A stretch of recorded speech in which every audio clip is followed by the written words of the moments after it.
Hey, Luna. I may have added some new toys to the live stream, as indicated by one of the screens on at the moment. The other one we will only see later when things pop up for subscribers and the like.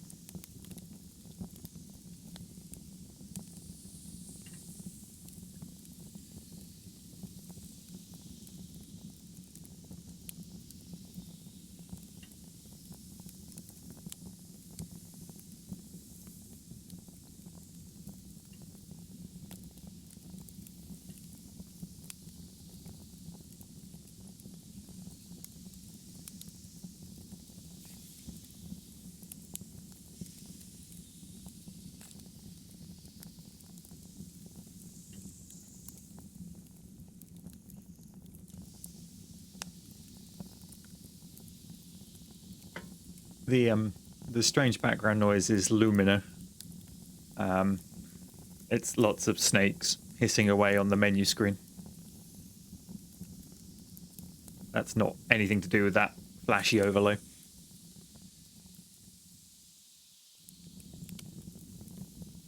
Echo?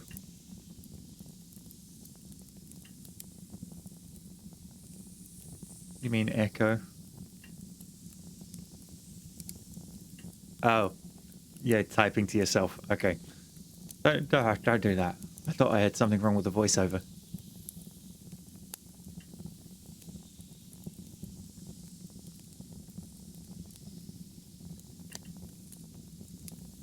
I've also got a nice I think it's called ground control. It's like a little app that's running on the stream PC for me to watch to show me all the activities. If anyone subscribes or donates or anything like that, I should actually know about it now. Yeah, it's all moving forwards.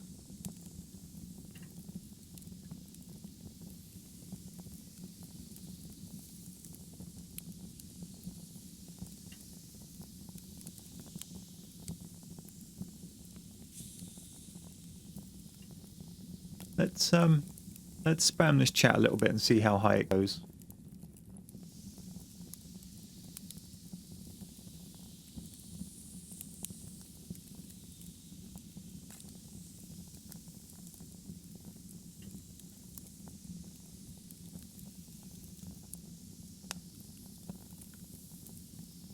I just want to check it doesn't run off the top of the overlay.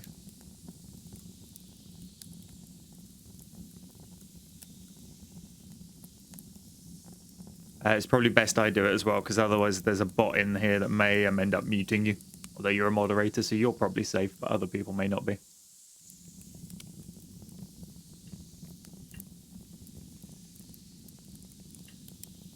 Yeah, good.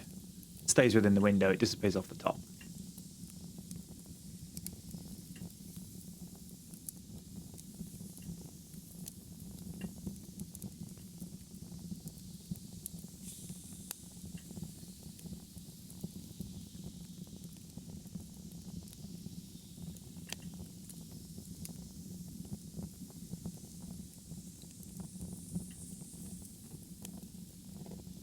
Hey, Austin.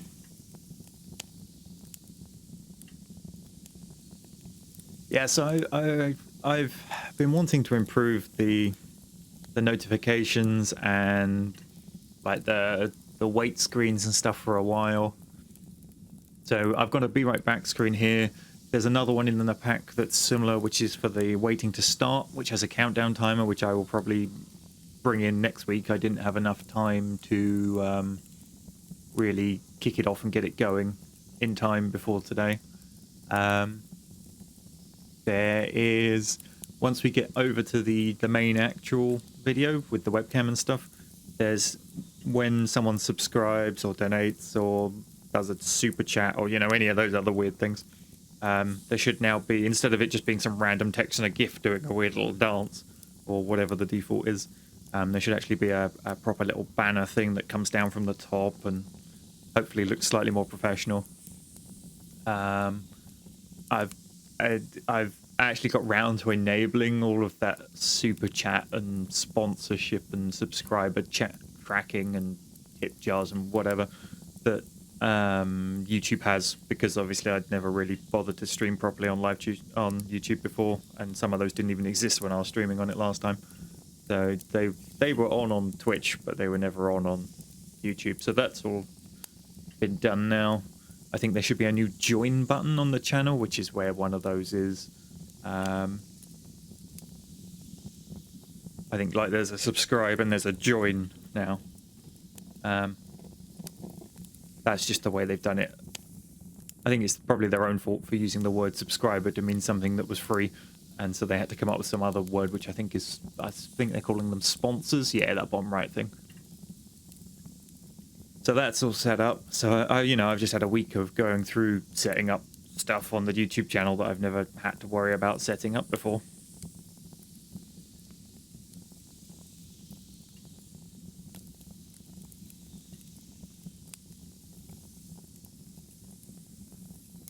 Thanks YouTube. Sending me an email telling me I'm live and that I should go watch me. Good, yeah, good.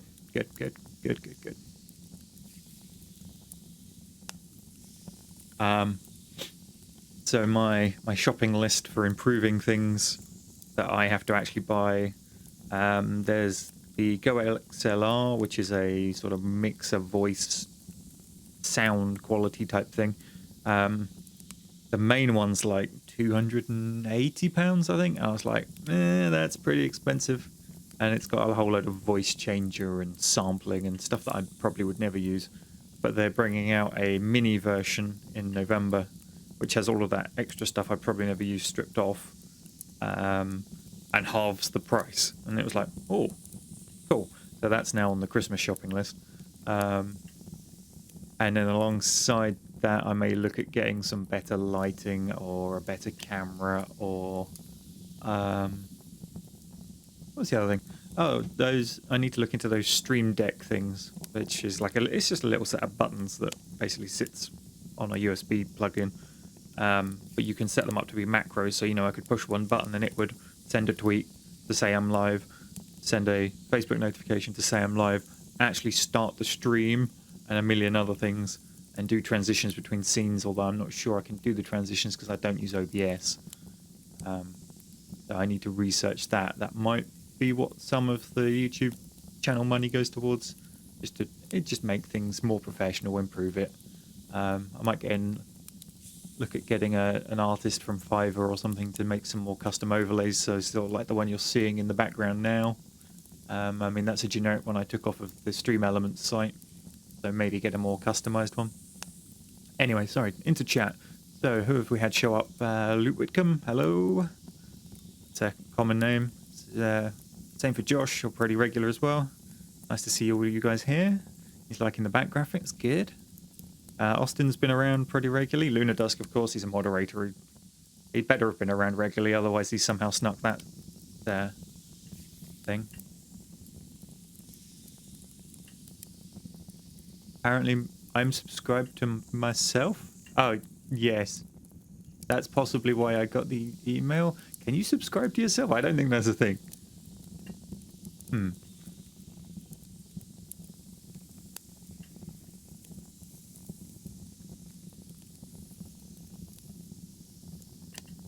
I mean, it is YouTube. I wouldn't put it past them to have made that a feature. Probably not intentionally, but I wouldn't have put it past them to have made that a feature.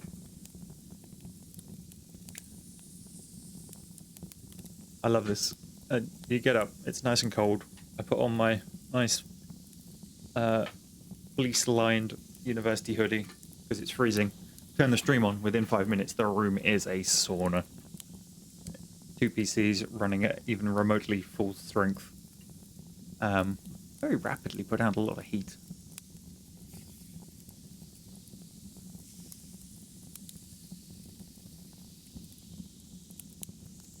Right, let's get this going.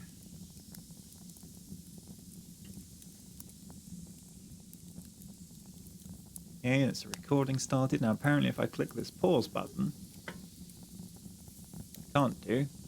Excellent. Good job there. Elgato Tech Support. Can't even do the thing you told me to do. Never mind. Alright, hello everyone, and welcome to... I'm going to call it Lumina, because I'm guessing it's to do with lumens and luminosity and light. As opposed to some other pronunciation, but if the developers contact me and tell me I'm saying it wrong, I will resolve that in future. This is a new game that is not quite out yet. I believe it comes out on the 9th of October on Steam. And from what I can tell from what I've seen, it appears to be... It's a puzzle game very much in the vein of the Talos Principle, or I guess Portal to a certain extent. It's set during... Well, it's got an Egyptian theme, hence all the snakes hissing away in the background at the moment. I've had a bit of trouble trying to get the volume levels to something sensible. So you may see me have to dive into here, because even at 10%, it seems rather loud in certain places, but it may just be that the menu sound doesn't tie in with the game sound. Anyway, enough of me talking about that sort of stuff. Let's get going and see what this is all about.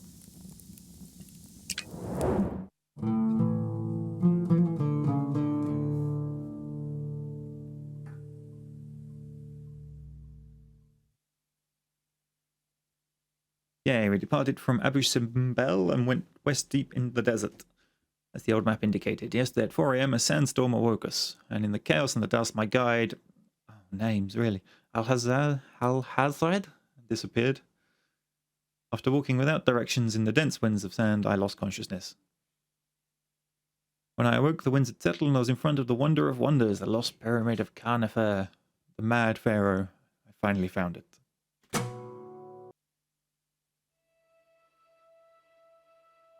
Nice bit of graphics load in there. Those look like mirrors in the...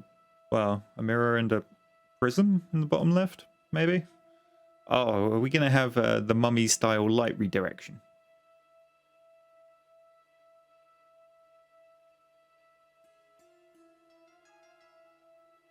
This should be good. Oh, that's cool. Well, it's very pretty so far.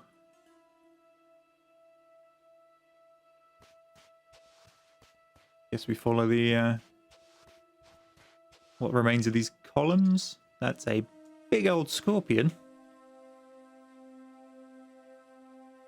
Oh hey, you can see a body. That's not particularly common.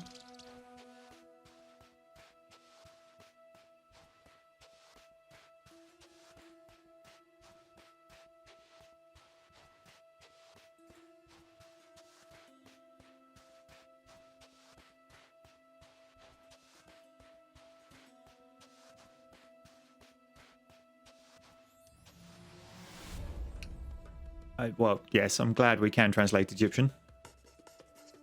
Of course, we write it on it. Turn back this pyramid. Must remain sealed.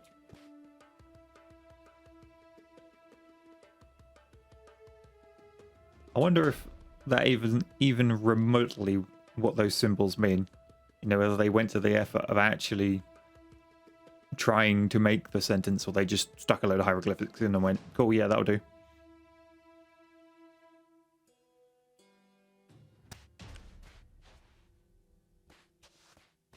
So Luke in chat says he's not heard of this game before. It looks very interesting. Yes, I literally got an email from the developer out of the blue on Wednesday, just like, hey, we're releasing this game on the 9th. Check it out. Googling, you didn't find too much. You know, to find an image for like the press packy type stuff was pretty difficult. Well, somebody's been in here. Hang on a minute. The hand's actually holding the torch? I mean, I don't know why I'm surprised by these things, but I think everyone's played enough games to know why I'm surprised by these things.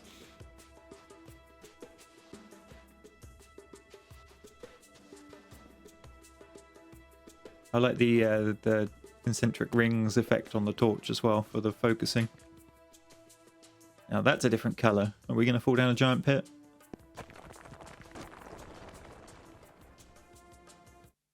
Nailed it.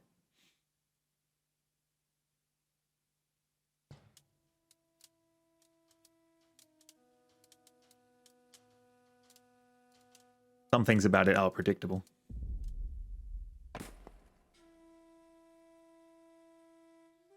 No torch for you. I do have to question how the torch would be smoking. Right then.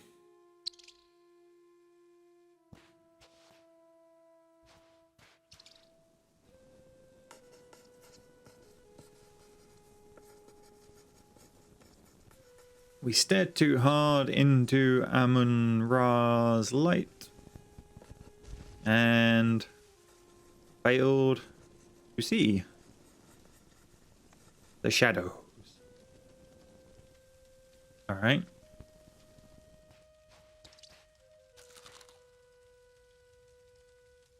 Sorry, Mr. Scorpion.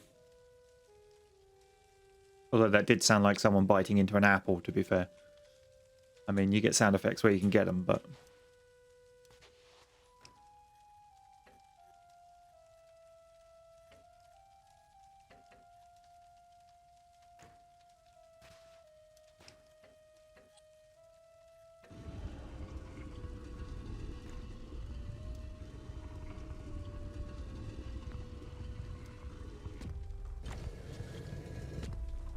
Yep, okay.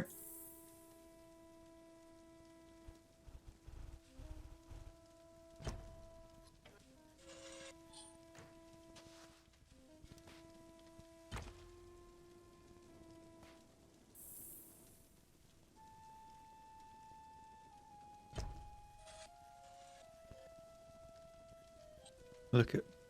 What? Oh, now I'm confused. I should not have picked this up. Okay. How do we know when it's in the beam game? There, I guess.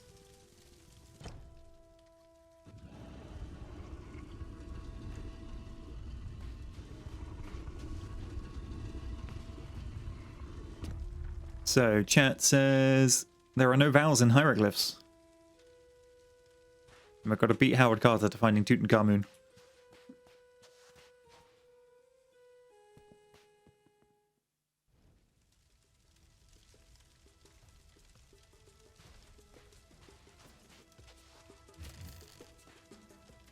What is this here? We got some paper in the bottom right of the screen. Okay. Just gonna point out, for those who are not aware of me and my my optical problems, I'm colorblind. This is not likely to end well.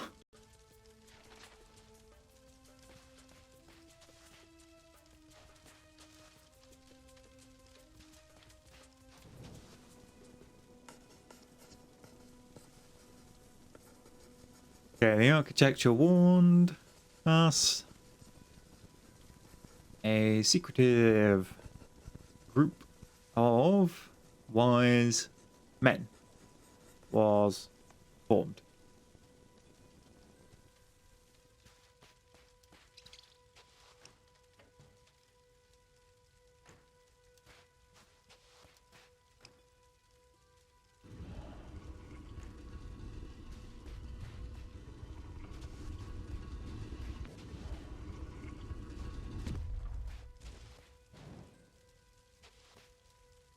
Okay, torches that self-ignite, very, very Hollywood.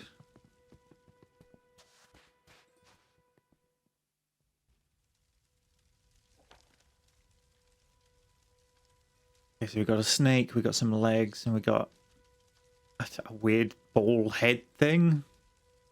And when you combine them all, you get, yeah, okay.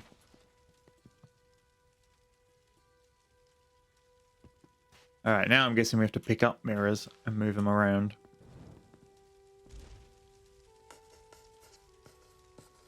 Can never thought the people to harness the light of Amun-Ra, which is the sun god, I believe. I mean, Ra is, but quite what the Amun precursor part is referring to. On the variations of row? I can't remember. A long time. Right, we'll take that mirror. Is there another one?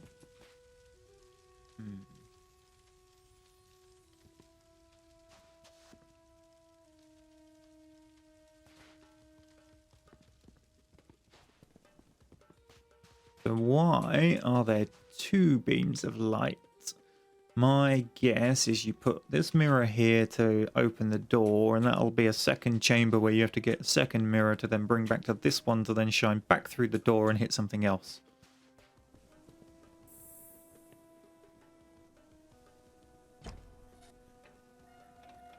No, that didn't work.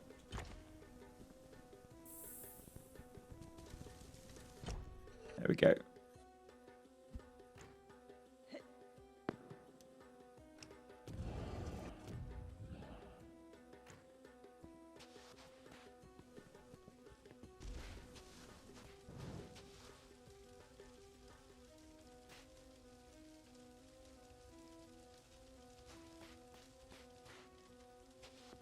I mean, it's got the little snaky symbol on, which is red.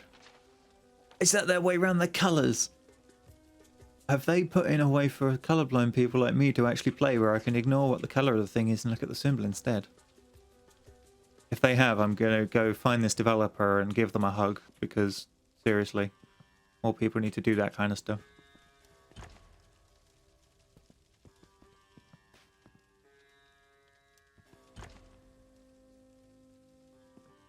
Hey, General Cody! Taking advantage of the new notification thing that I've set up. Thank you very much for that. Greatly appreciated.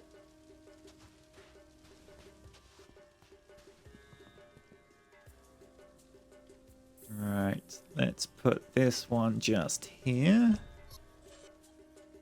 Shine it through the doorway.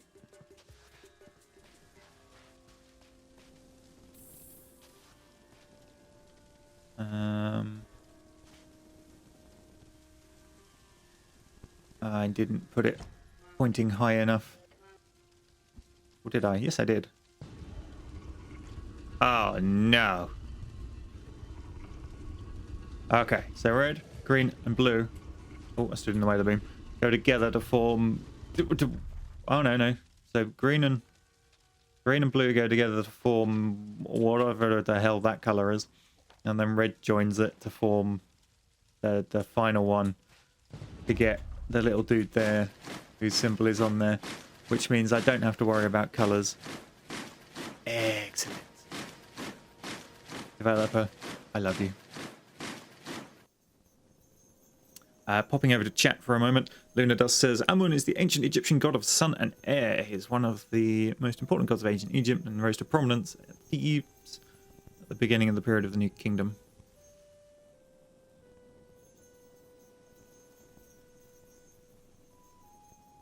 I mean, I'm liking the, oh, what's it called? The whole point where the light hits here and then reflects off and bounces off the relevant surfaces nearby. It's I want to say volumetric lighting, but that's not possibly what I mean.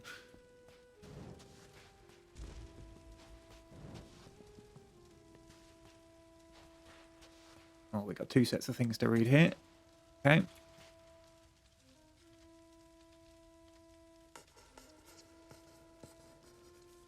Its bounty travelled far and wide. Yet many believed it was painted with shadows. Let's see what the other one says.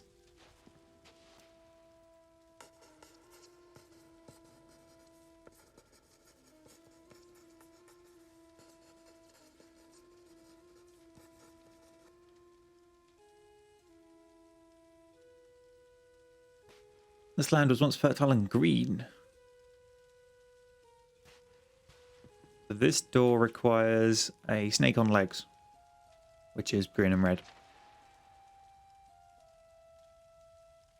You don't even realize how much I'm enjoying this right now.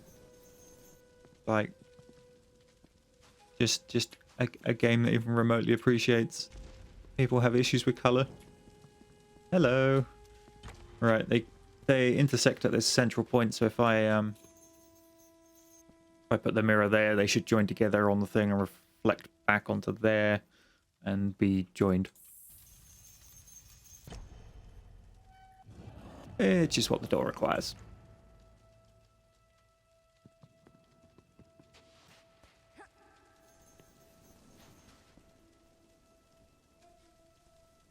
Got the Steam achievement, Let There Be Light. Okay, so on this one we need to get green and red combined to there. Only red to there. It looks like there's a green light the other side of there. We probably shouldn't be able to tell that. So that's a problem with the lighting engine there. But I mean, we'll let them off. Hi, Scorpion. Mirror. Another one? Nope. Just the one. So, what do we think? I reckon the green's going to come out of there, and we're going to have to put a mirror here to merge them to point at that, which means I need to use this one to open the door.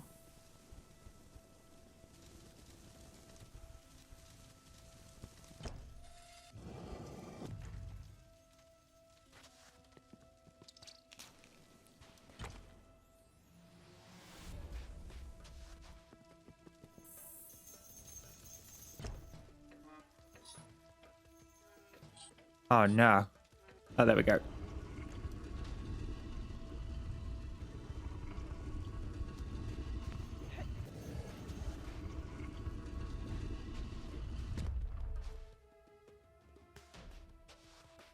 Hey, wild chat man appears in chat. Hey Chad, we found a game that relies on color but has actually taken into account colorblind people. I'm still getting over that, sorry. Okay, conifer. Ordered. Construction of this pyramid. I mean, generally they ordered the construction of the pyramid they were buried in, didn't they?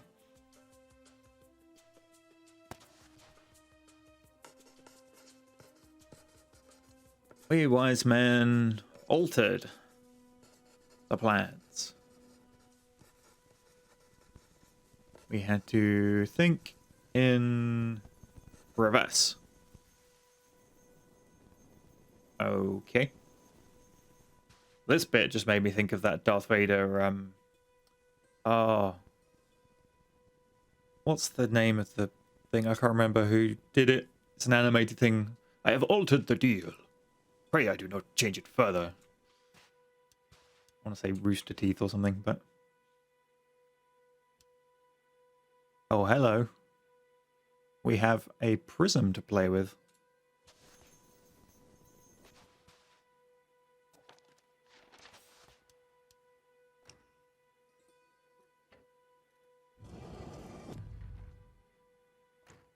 Robot chicken, that's the one. I knew it was poultry of some variety.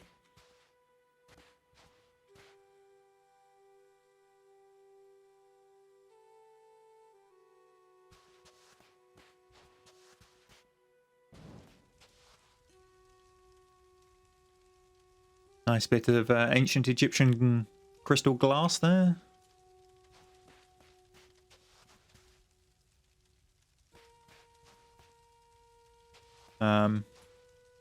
Alright. Now I'm horribly confused.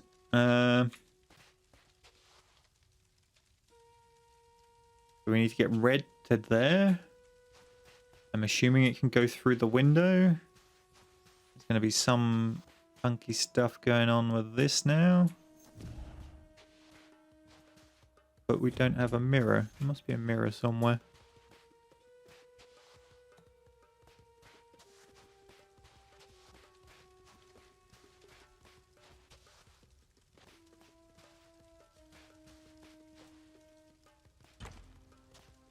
There we go. Right. So we need to do something with this to get green on that, but red going through the doorway instead.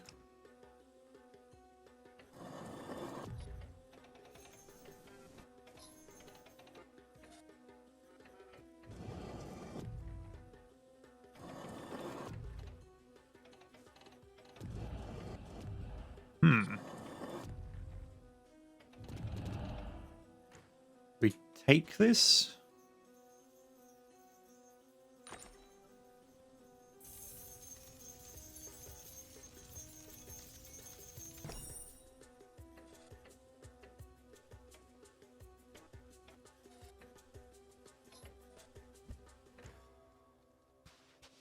Well, that didn't work.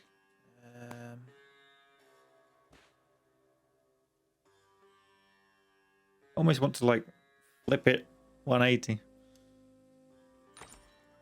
That wasn't the button I meant to push.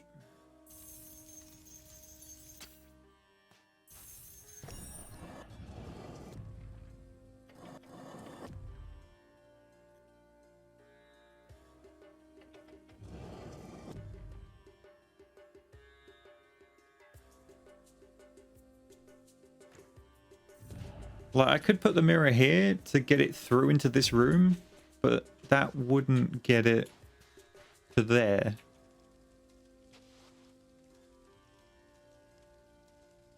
You know, I'm sure the mirror probably has to go here to reflect into that. It's almost like, is there another mirror?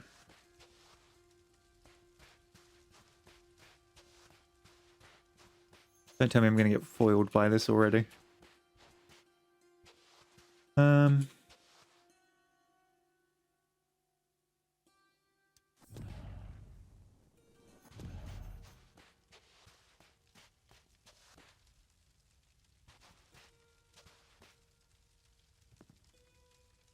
Must be something I'm missing.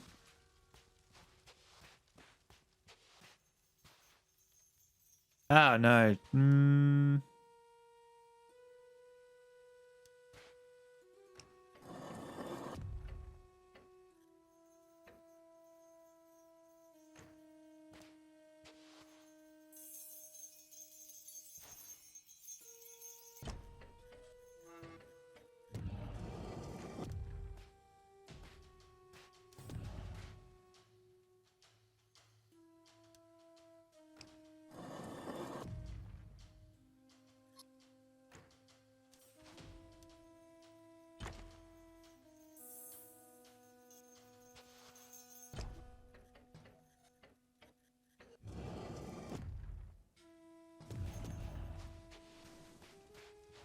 That gets me red in here, but it doesn't get it where I want it.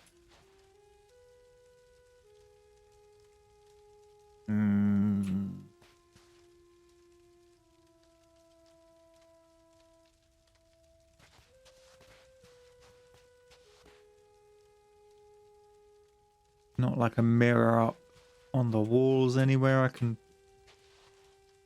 use.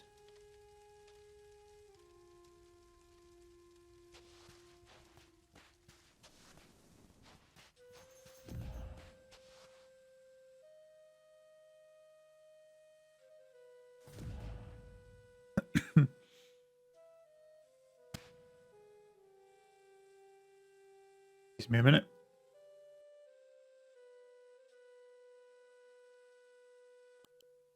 Sorry. It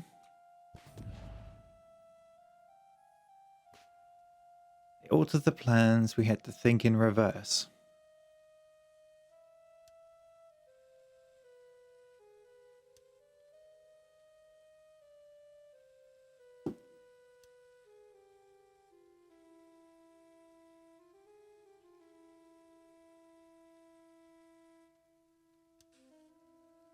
I'm guessing, right, okay. Let's try something really weird. I'm guessing this isn't going to work.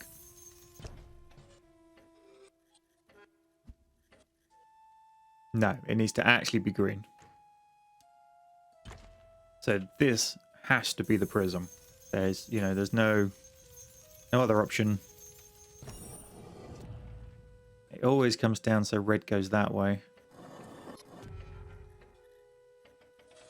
You can flip it all the way over. For frick's sake. See, I knew what I needed to do. I just hadn't worked out the game mechanic that let me do it.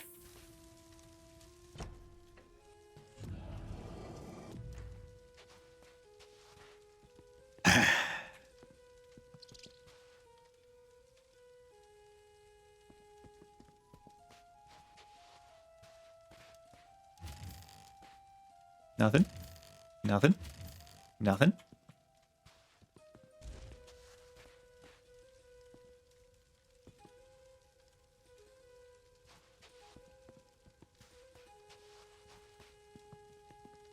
There must be another mirror. There we go. Right, what's this one say? No one was allowed to see Never. Space. That's a random comment.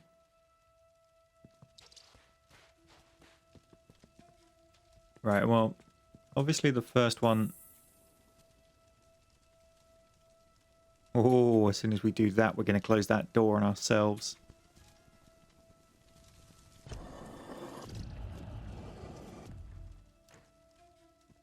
Purple.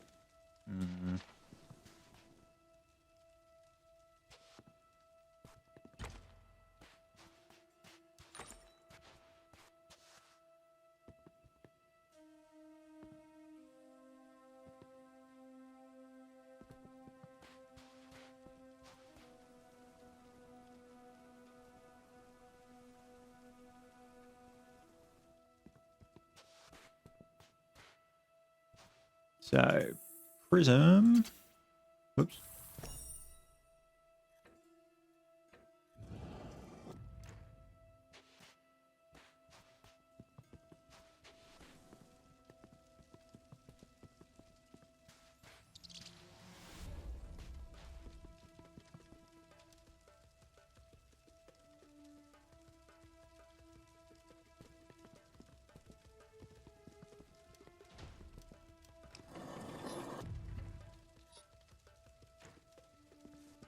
And yep.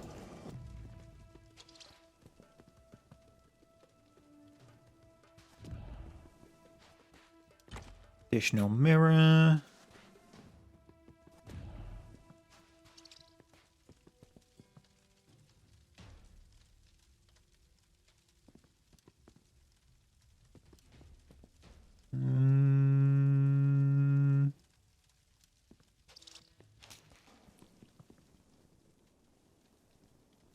I think I just need to spin the blue in here.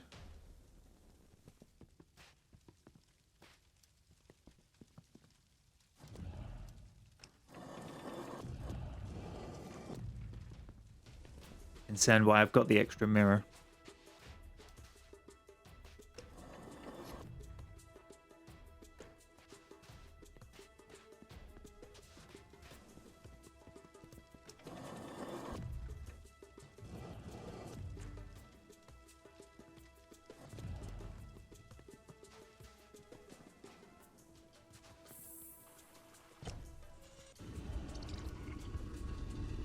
Yeah, because I needed it for there. Okay.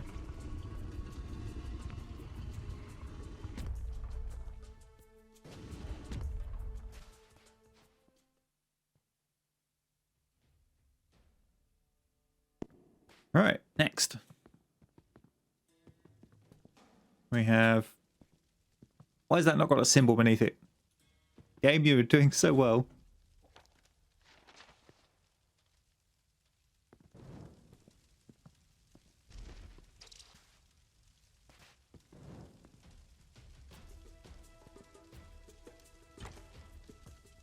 Right, we'll take this down here. I'm pointing at that one that I think's red. Yep. Why have you not got the snaky symbol?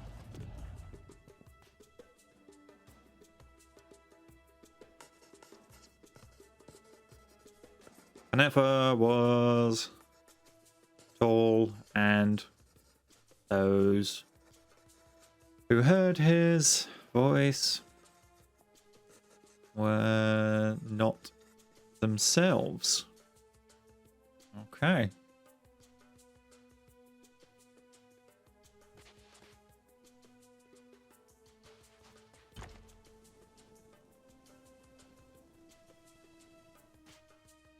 That's one of those combined red and greens. Alrighty, so we're going to lock ourselves out. Unlock there. Which gets us a green beam, a new mirror. 2 new mirrors. Is that a hole through the... Aha! Sneaky game, sneaky.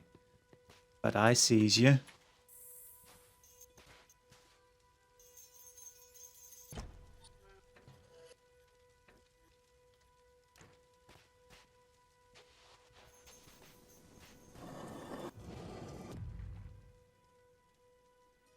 Oh, really sneaky. Yeah, I'm onto you.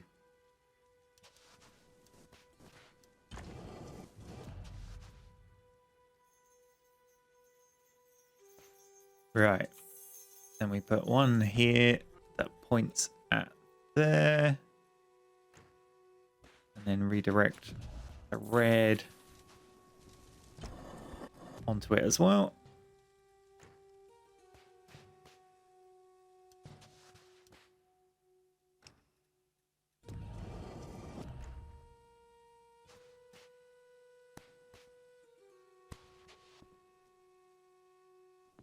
Hang on, was there text to read? No, no text.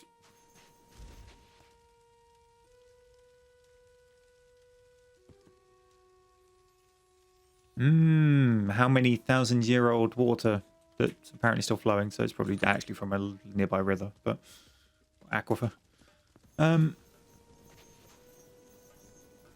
Oh.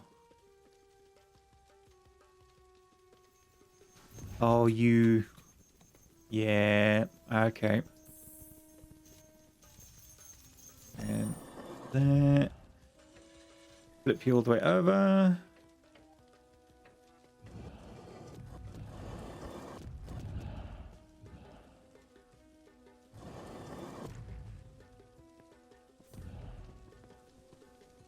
No.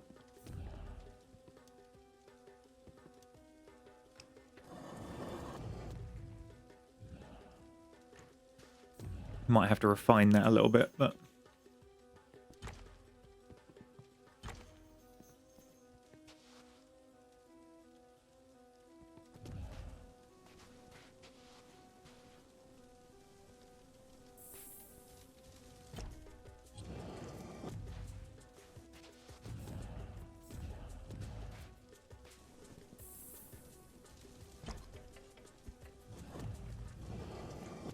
Things we don't need to.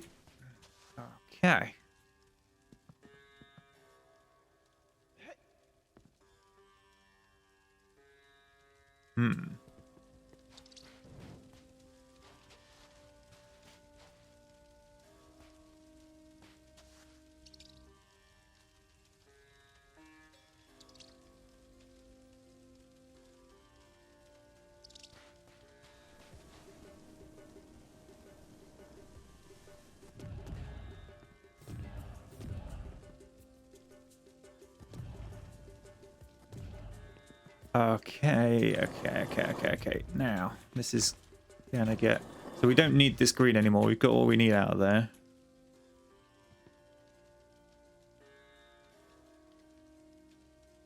So we want to reflect that way.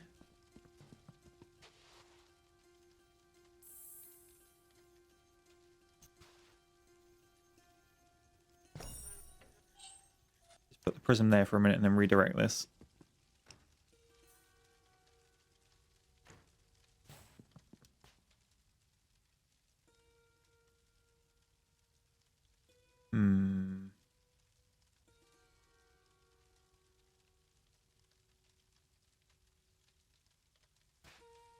What have I got? Got one mirror.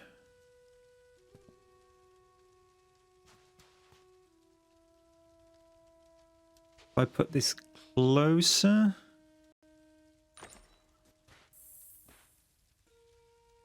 it'll be more like what I want. I believe from the angles. That's better. And then you. Yeah.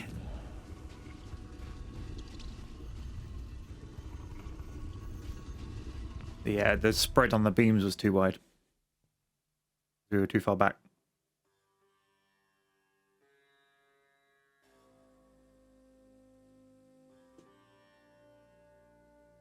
So Josh says, just a thought, if all these mirrors broke on the way to this pyramid, someone would have had a lot of years of bad luck.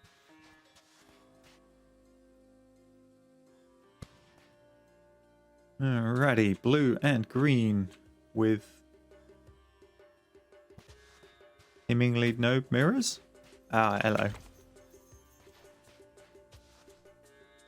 So that's going to be legs on a circle. So that's the blue and green combo. So we want to get in there and see what's inside that room for us to steal. Mirror and something for us to read.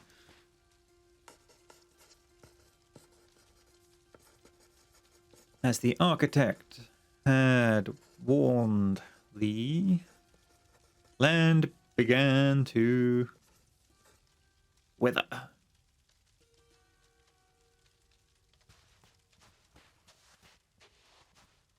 And here's where we've crossed the beams Ghostbusters style and should now be able to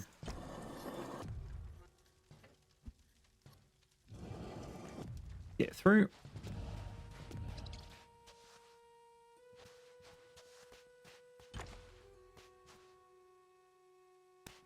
Okay, that one's got all three symbols. That one's only got two, so...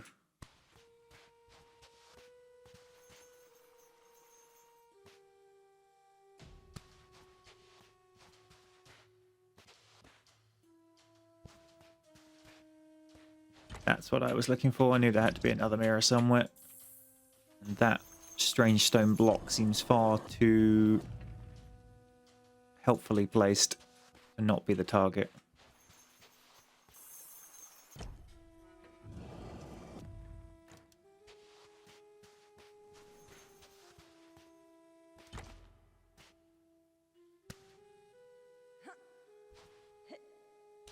Lots of mummies. Right now we need to re-rotate this to go through the red one.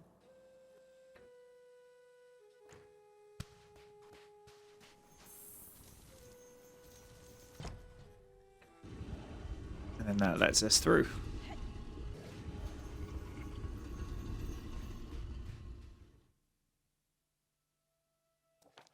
Have to read scroll. Yeah, we know.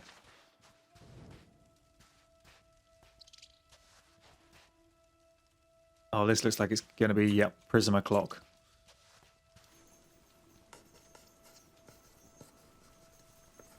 Carnefa's treasure was the greatest of all. All gold was his.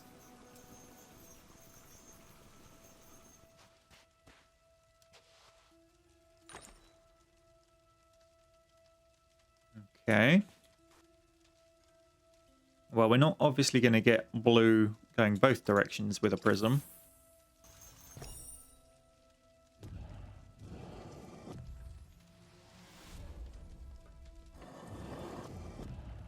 Okay, we want red first. Doesn't get us very far.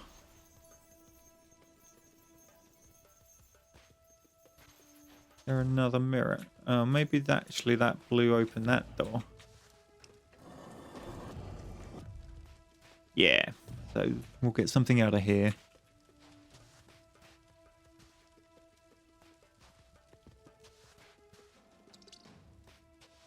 Okay, this is a big old room for not a lot going on. Oh, joy, another prism. Double prisms, just what everybody wanted.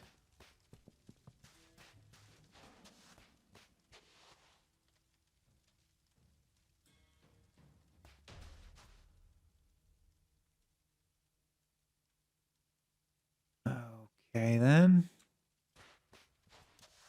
I'm going to take this for a minute. I suspect we may regret that.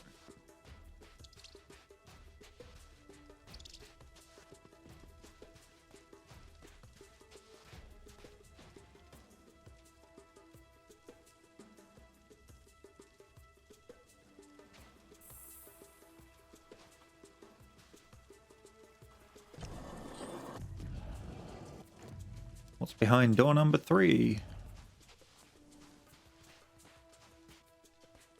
Probably where it really wanted me to go first. Yeah.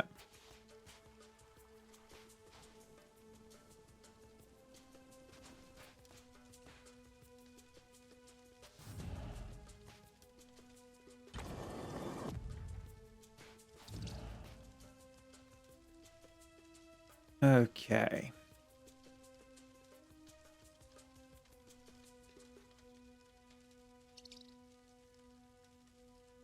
What colour was missing from that end one? Because whatever colour that is what we've got to push through the door.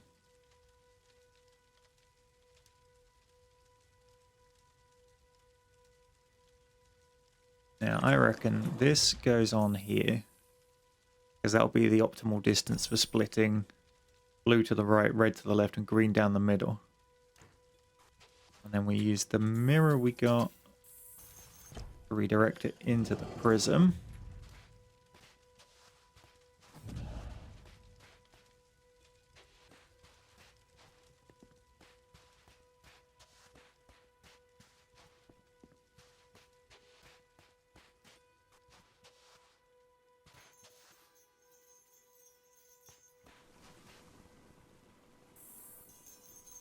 No, that's not the one we want. We want...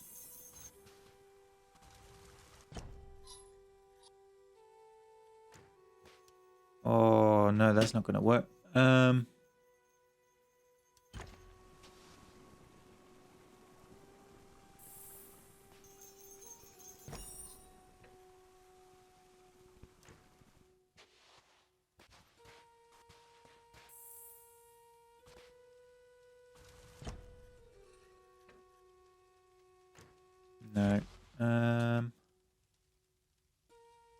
Okay.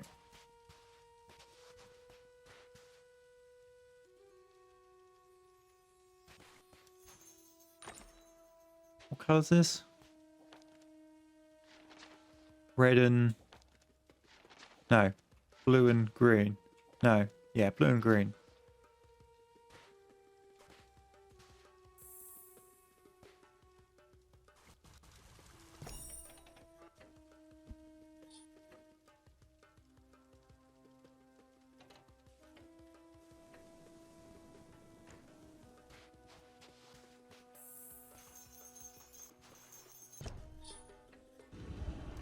There we go.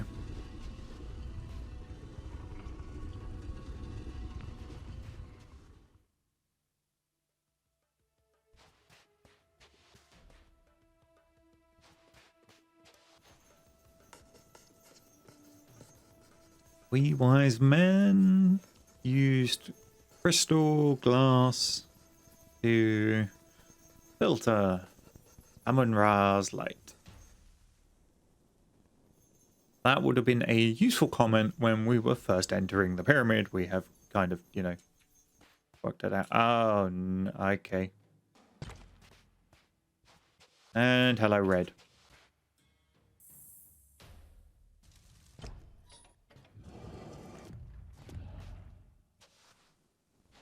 Couldn't tell that glass was a different color because colorblindness.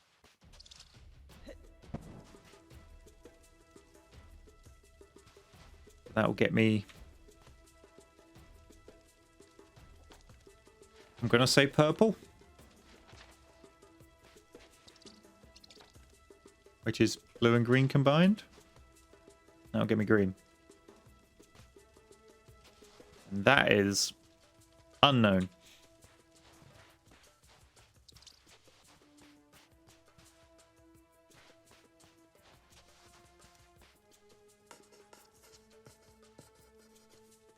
People were hearing strange whispers.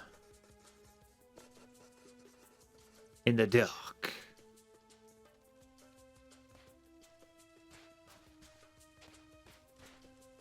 Okay, so we need to get green there, blue there, red there. With one mirror? This can be a back and forth multiple door thing. People started to disappear. It is said that Conifer came from above.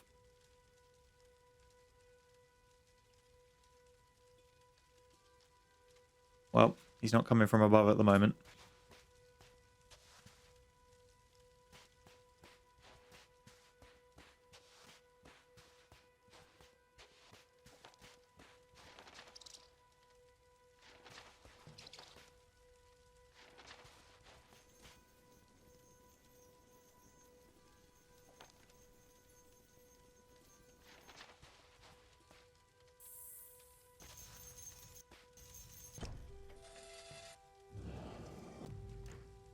Alright, let's go see what's behind door number 1.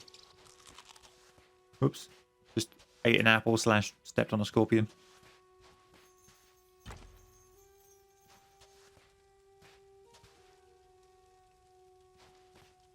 Okay, another mirror. So now we need blue, which we should be able to get through the purple filter that we can't get.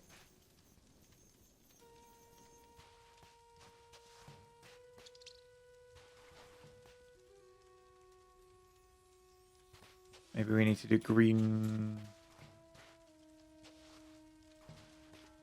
No, I would say we need to do red.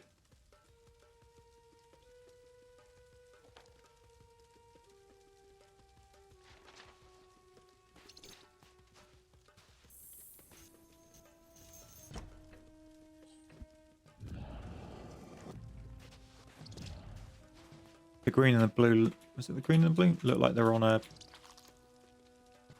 Where's the exit? That way. A larger door. No, we've done the green. It's just the blue that's on that door. Okay.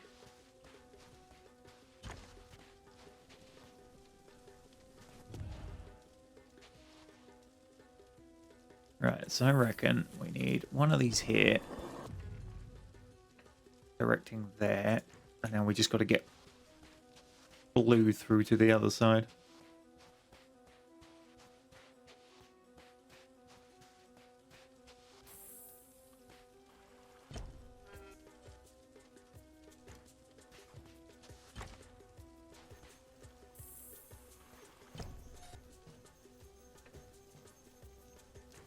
At every direction on that side.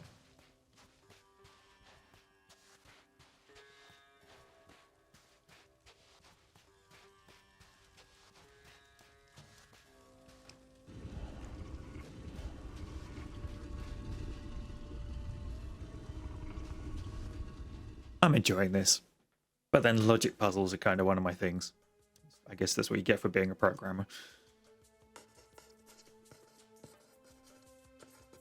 Do not take the treasures, or they are cursed. Yeah.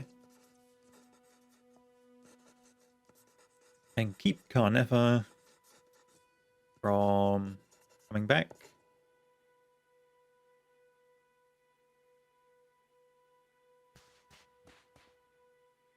Righty. This is gonna be a prism.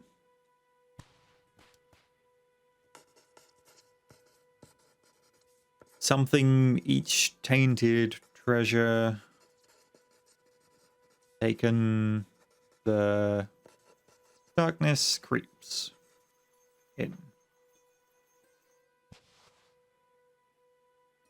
That could be 4 each tainted treasure taken, the darkness creeps in.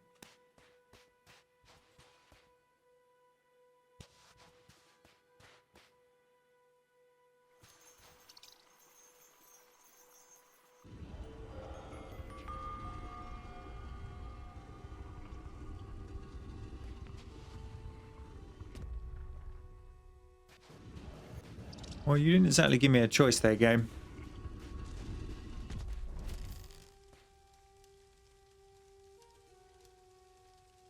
now you're giving me a choice, but...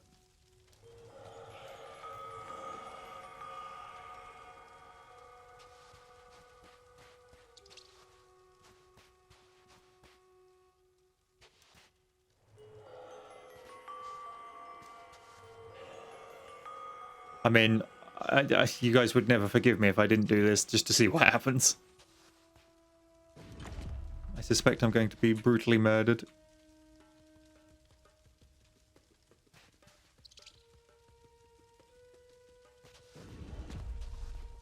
Alright, what's down here that we can...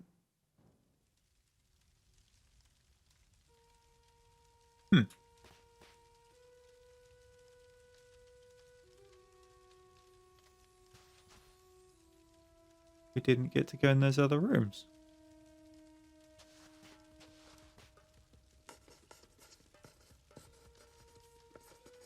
The pyramid was secretly modified by the architect.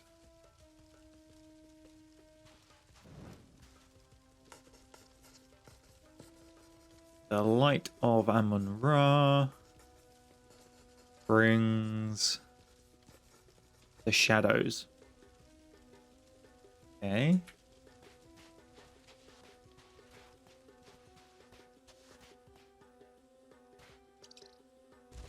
Very purple glowy down here. That's impressive writing there, guys. Kanefa uses Amun-Ra's light.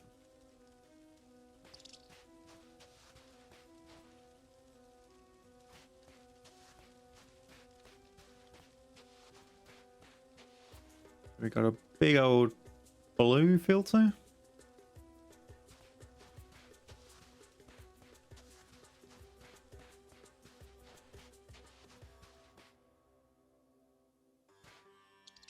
Red filter, maybe? Have us a mirror.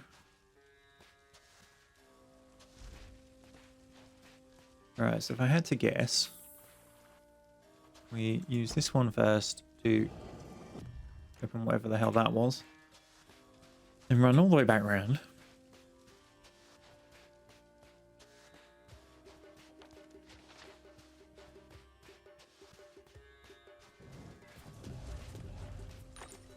Grab a prism.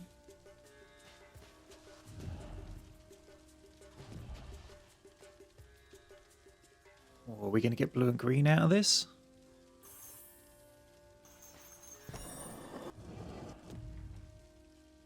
We are. But to hit both those doors, I'd have to be further back. So maybe for now we just do the green one. Go see what's behind that door.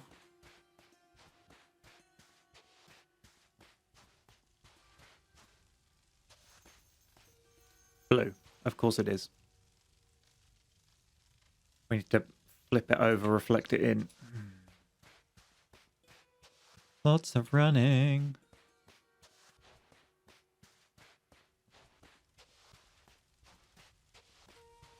Would someone in chat like to go look up how much this is on Steam? Because I believe it's on Steam at the moment. Just so I can let everybody know. I'm sure some people will be interested.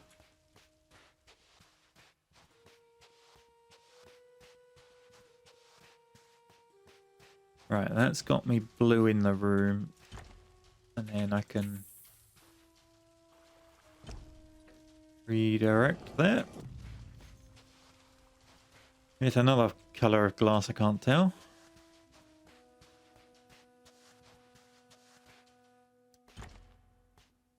Is that actually reflective?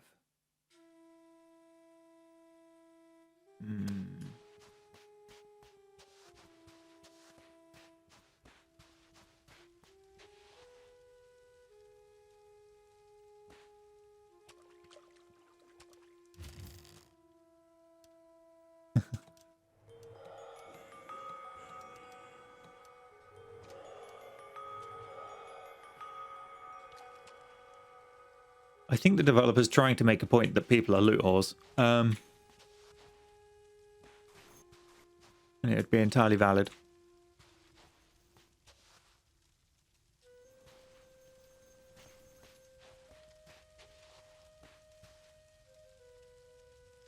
I don't really have...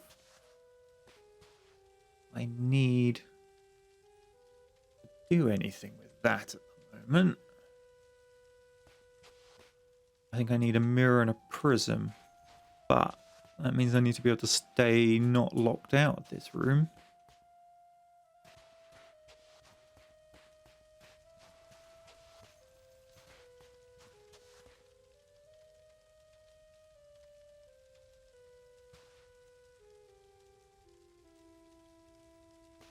The green gets me in there.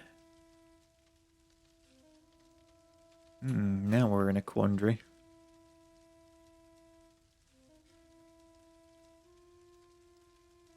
So that prism pretty much has to stay there.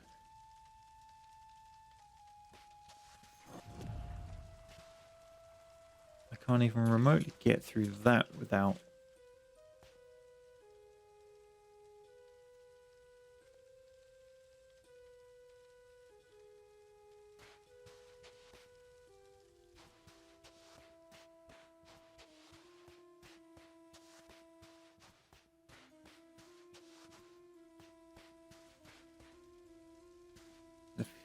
few too many corners, I think, to get what I want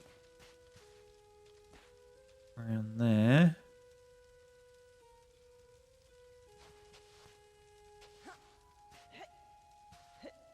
Coloured glass up the top doesn't help.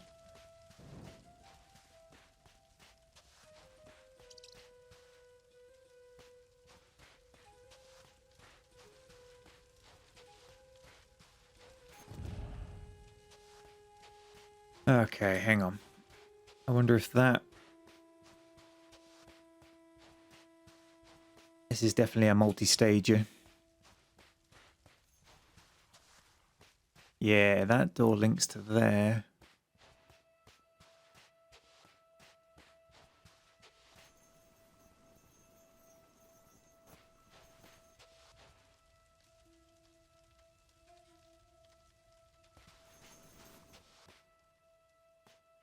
Have I missed a prism or something? Now, one of these doors links back to that other door we were just looking at, back into the main room.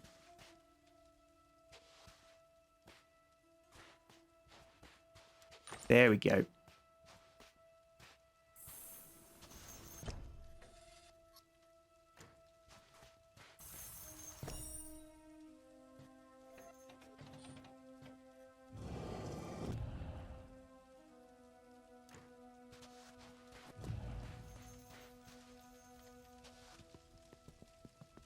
This gets me up here where I was looking, with a couple of mirrors.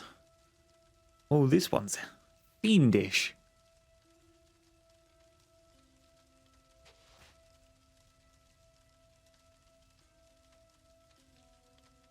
Yeah, that's going to be it.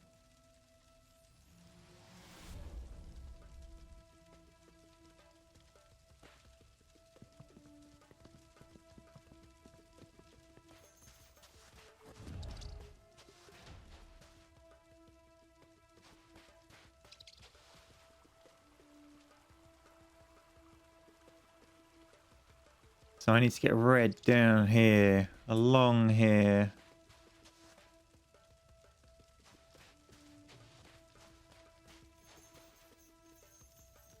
Maybe not.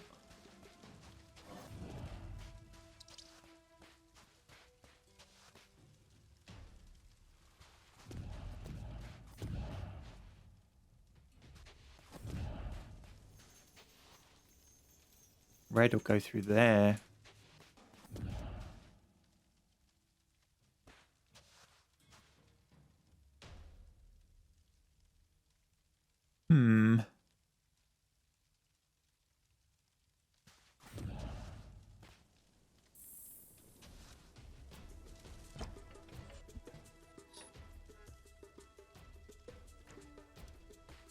Let's see where that comes out.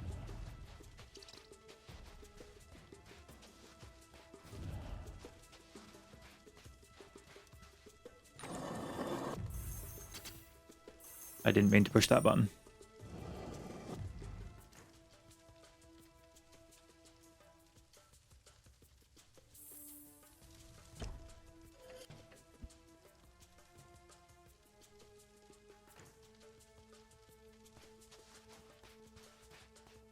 And then we've got an unused mirror over here.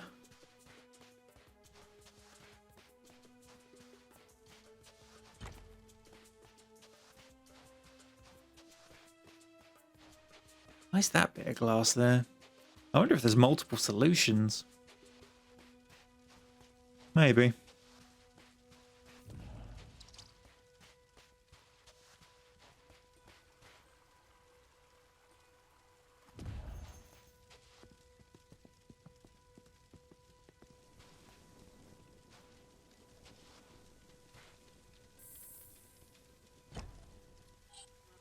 Except I've angled that wrong. So back down we go.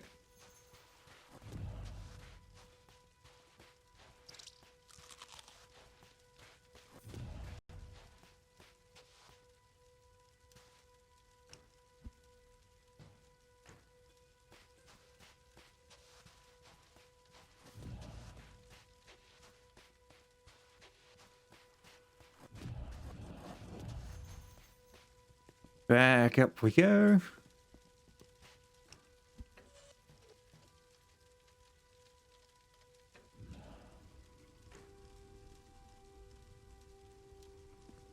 And we're through.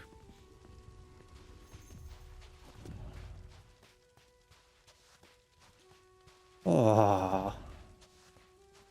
Game. But what was this patch of glass here for? I reckon there's multiple ways. I reckon you could have bounced it all the way around somehow. Maybe come out here and then reflected it in.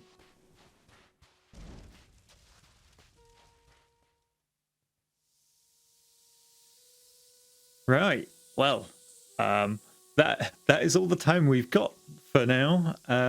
If you would like to see more, please do put something in the comments to let me know. I mean, I'm enjoying it. Obviously doesn't mean you are. But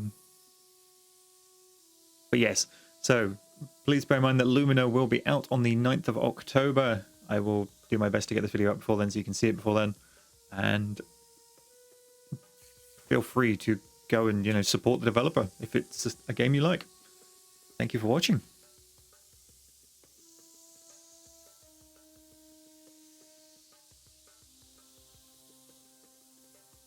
Bum, bum, bum, bum. Right, so during that we had General Cody send 2 super chats. Thank you very much, greatly appreciated. Those will be put towards stuff to improve the stream. I've mentioned it a few times. There's some bits of equipment I want to get hold of to hopefully improve the stuff for you. Also more customized artwork. So similar to what you're seeing on the screen at the moment, I would like to get some that's more fitting to my channel theme and less generic that can be used by anybody, because this one's borrowed by a lot of people. But he did ask a question, which I'm just going to dive back up to because obviously he wants an answer. Have you played the game War of Rights? Yes, I have. I played it when it was in very early sort of access. They gave me a key to come check it out. I had a few problems with it. Some were to do with the game, some were to do with the community. So the ones with the game were, I felt they were a bit disingenuous with their claims. They were making out in the screenshots it was going to be like 100 versus 100. And they did, or, you know, 50 versus 50. I can't remember what numbers it was. Basically, they had a whole server's worth of people in a screenshot pointing towards the camera, implying that was half a server's worth of people, and they were in a fight with the other half. And I was like, that's a little shady there, guys. I'm not really down with that. And I vaguely remember they used to have a Union server where everyone on the Union would be, and a Confederate server where everyone on the Confederate would be. And there wouldn't be anyone that they were actually fighting against. But it made it look like the bigger battle. And it just, I was like, not a fan of your marketing strategy plan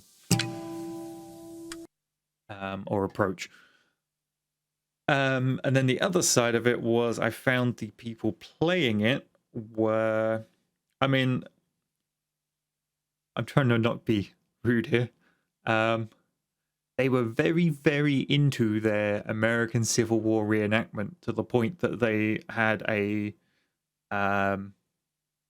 the field manual from the time and were sticking to it 100% in full reenactor thing. And like, if that's what you're into, great, go for it. That's not what I'm into. So yes, I bounced off pretty damn hard, I must admit. And also, I don't find the American Civil War that interesting. Like, I get why it's a big deal for the Americans. And like the English Civil War is a big deal for the English. But it's a big deal in your own country. And that's about it.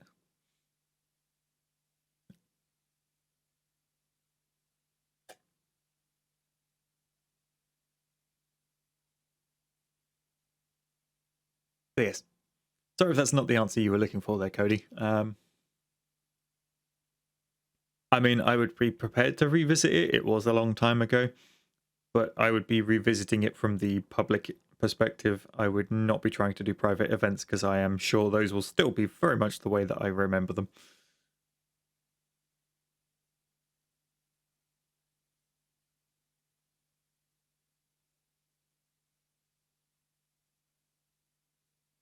Hopefully he's still actually in chat to have heard all of that. Let me have a quick check of the participants. No. Cool. Well, according to YouTube chat, he's not still around, but then it may just be only keeping track of people that have spoken recently. Anywho. So we have Flotsam, Spaceland, and No Man's Sky to come. I think I'm feeling a bit of Flotsam.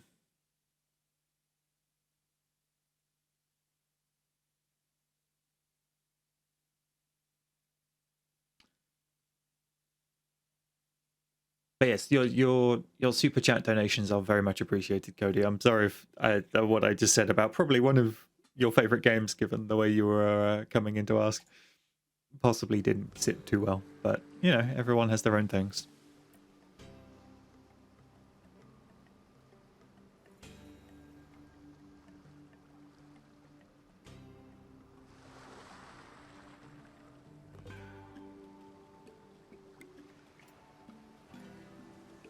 Oh, that Hearts of Iron cult with Jackie Fish was so good.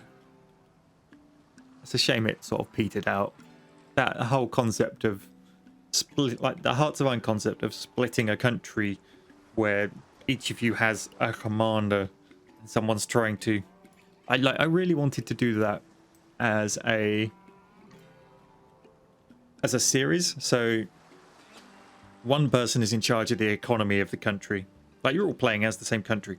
One person is in charge of the economy of the country, and then each of the field marshals gets assigned out to a different person. And the guy in charge of the economy gets requests off of those field marshals for units like, hey, I need some of these. And he's responsible for trying to satisfy all of their demands, which he's obviously not going to achieve.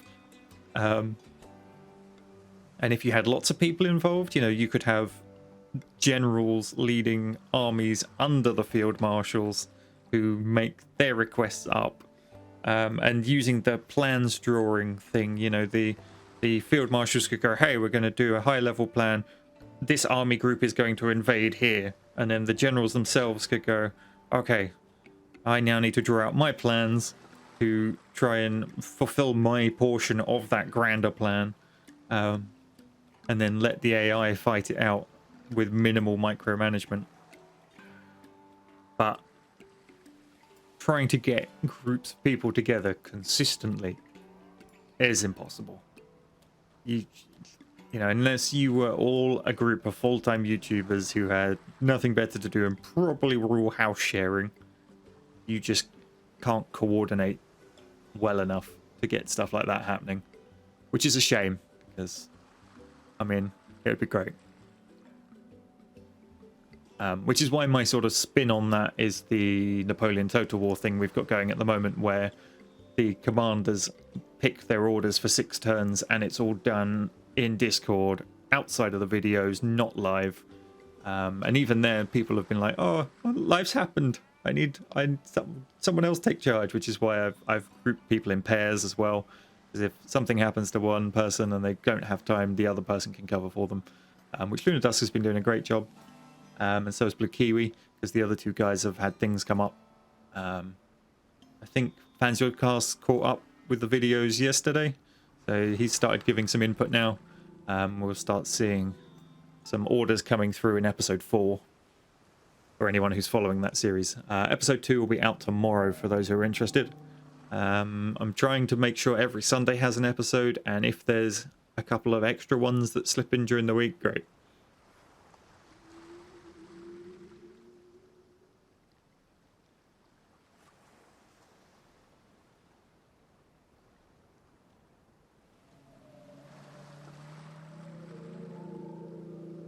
Okay.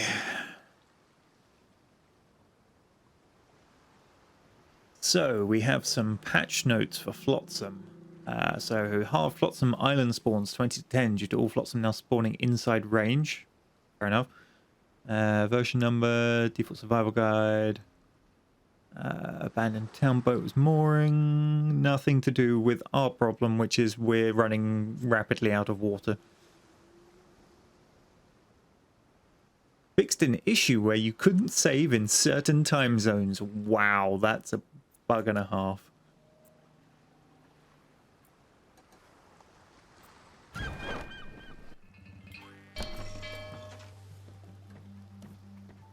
Okay. We seriously need to get on top of our water issue. So, I mean, weren't we this way around last time? Obviously this needs to keep going, and for that to keep going we need to keep making, is it firewood in the woodworking shed?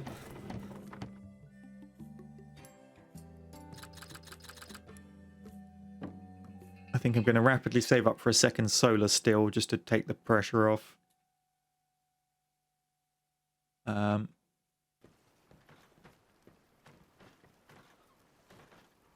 Right, let's place a boat thing there, increase its range. That'll get a lot of the wood in so that we can keep this woodworking shed making firewood.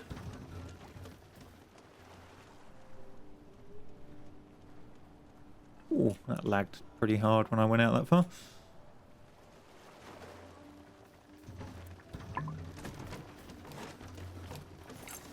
Yes, our water reserves are low, I know. We need one more piece of wood.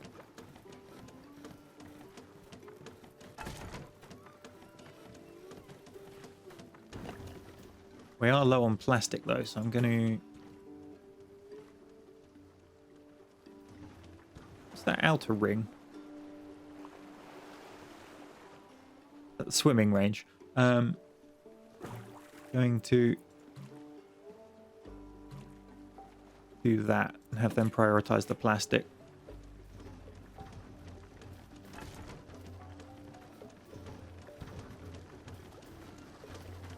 They just grab the water from the still.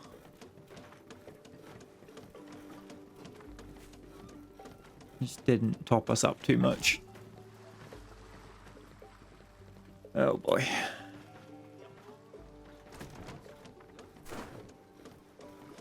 Rescue seagull, salvage some seaweed, salvage some metal scrap.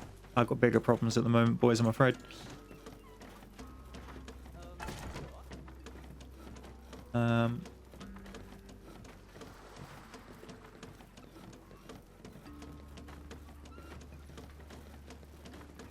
Fine, we'll put it there. I can always do a branch of walkway down the side of it.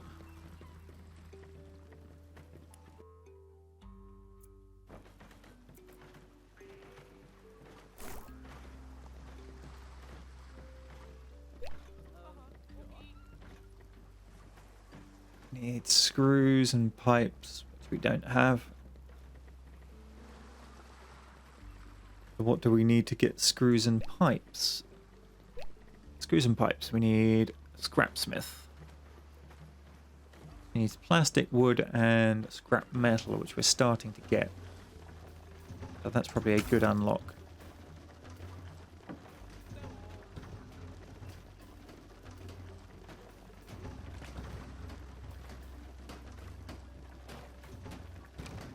When we can, I'll get a walkway down this way, I think.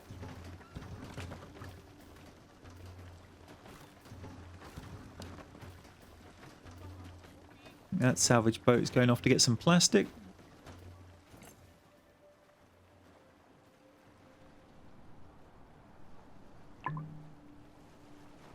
Yes, water is very much the issue, we know.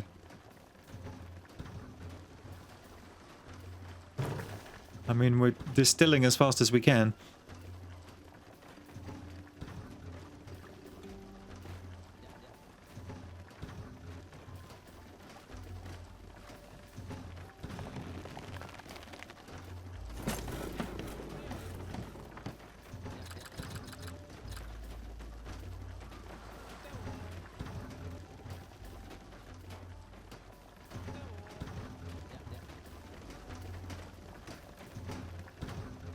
It's almost to the point where we potentially need a second distillery.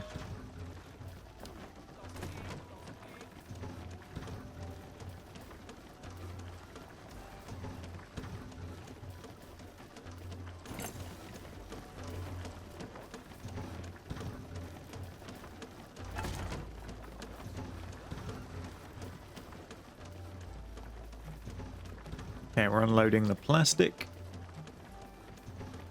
It's still loaded up with wood by the look of it.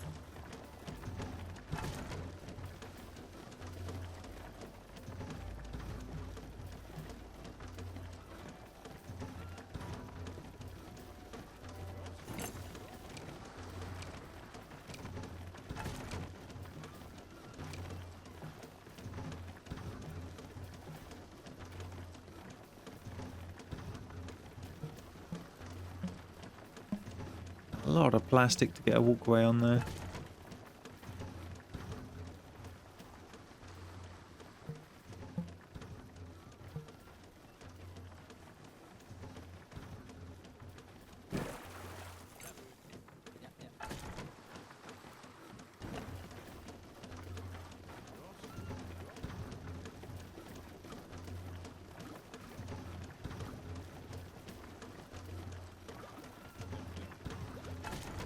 I mean, I still don't think this water rate is balanced. We've got 5 people. We've got 2 solar stills and a distiller, and that's not enough to keep up? Really?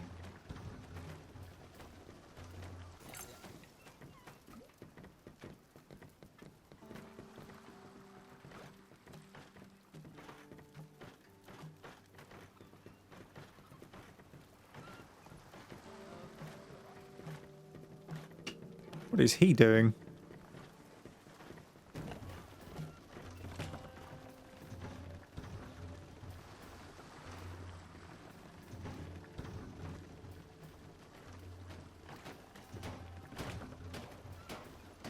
We still need more housing. There's our research.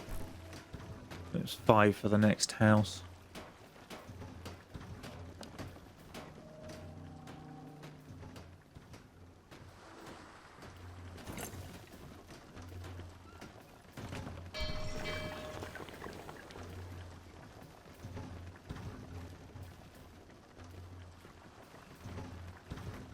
So we get rid of this debris field, I can start building in this area a bit more.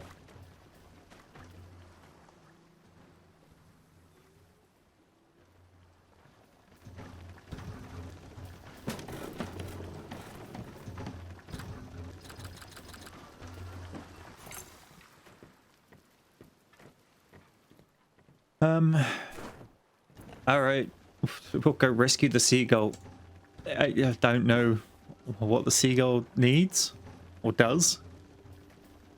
Maybe he'll help, but maybe he'll hinder.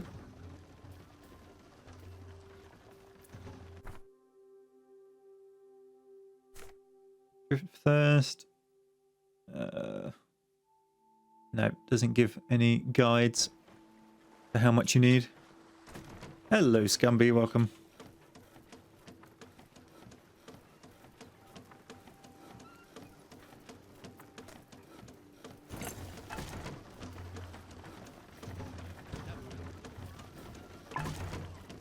Yeah, bail out that water quick. Yeah, tops it up by 1.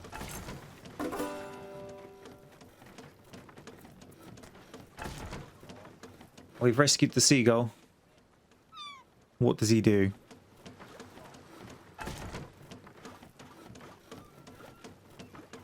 Eats sushi, cooked mussels, cooked fish, and dried fish.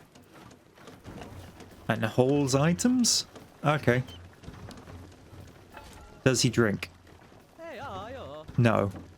Okay, so we got a cheap haulage seagull.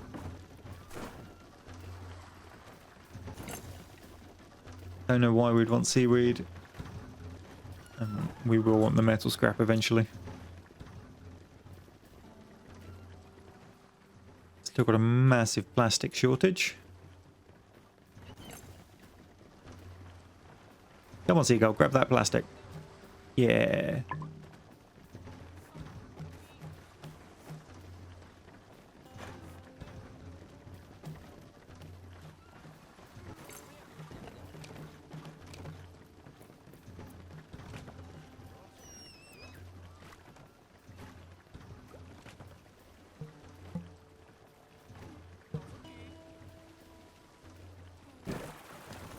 Just extend out there a little bit.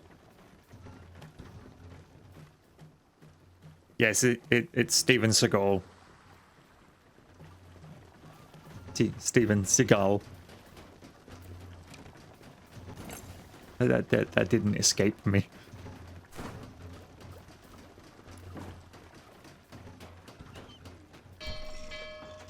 Hello, Suyash.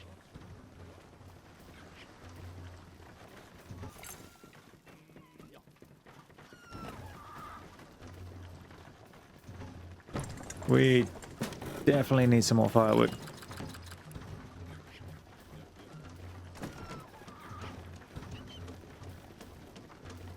We're just about keeping on top of the water problem. What I might need to place a salvage buoy for seagulls.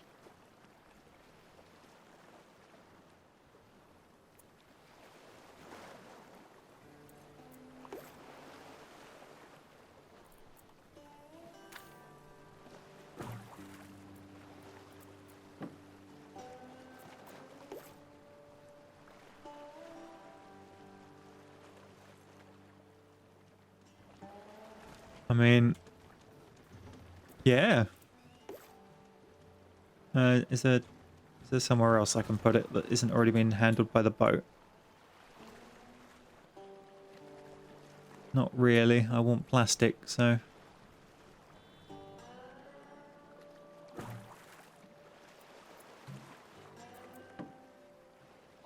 Come on, Stephen. Go give me that plastic.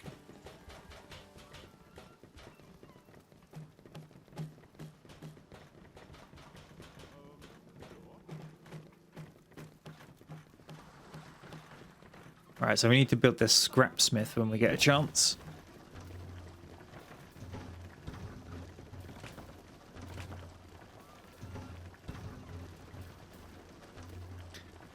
He should be a cook. A cook that can kill you in many different ways. I can't remember the name of that movie, but yeah, I have seen it.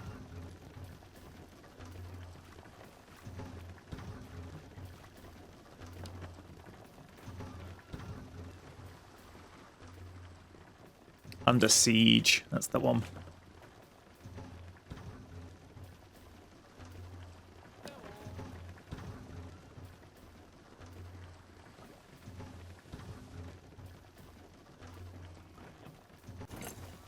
Where's that salvage boat? There. He's bringing us back the metal, I believe.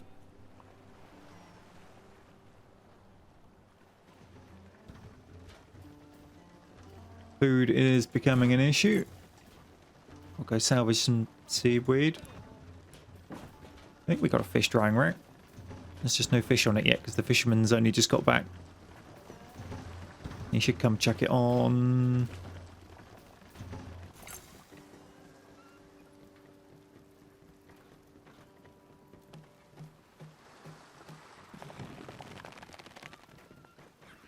Someone can chuck the fish on the fish drying rack, please.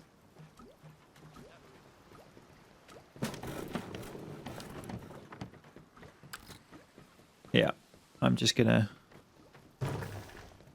set that to auto, I think.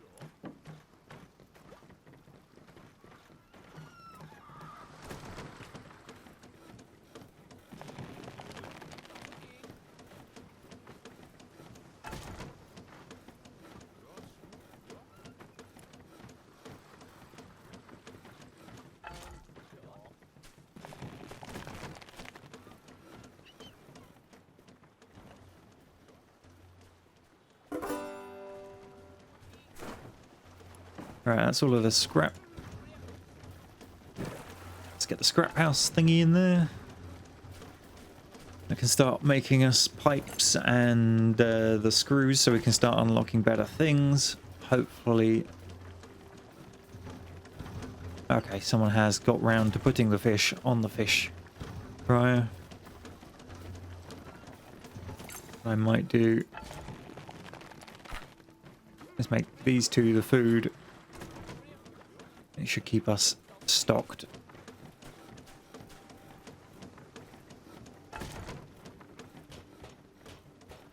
Now we have an extra seagull involved as well.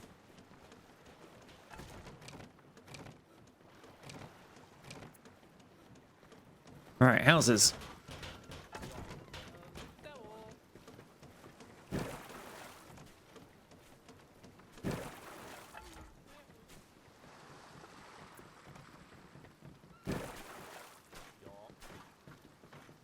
That's 6 houses for our 6 people.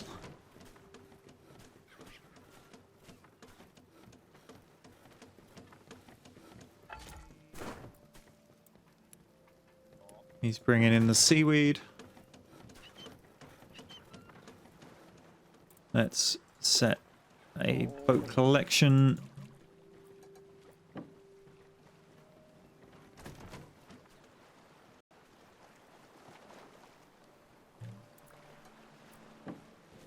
Do I have 2 fishing boats or 1? 1, I think.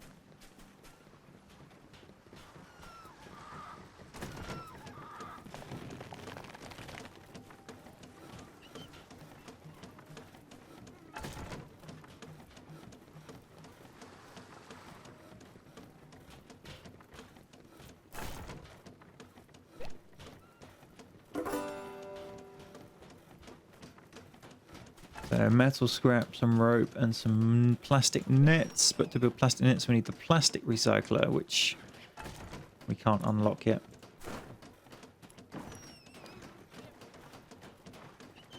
So we may want to look at moving on the world map. That would use a fuel and get us to abandoned town. Get us oil in an abandoned town. As that would get us fresh water.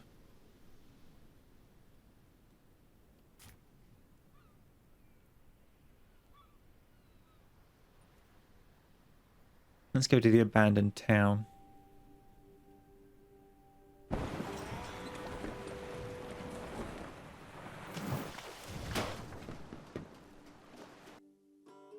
Okay.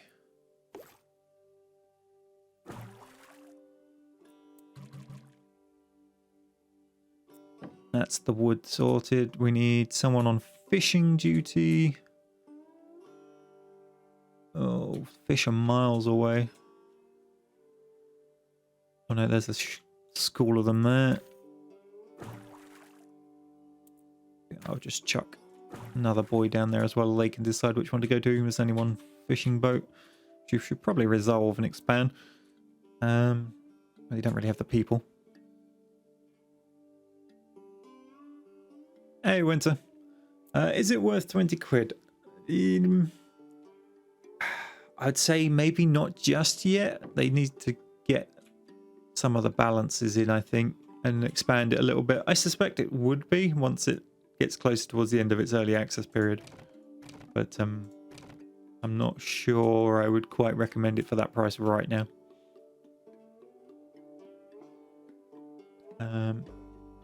Plastic.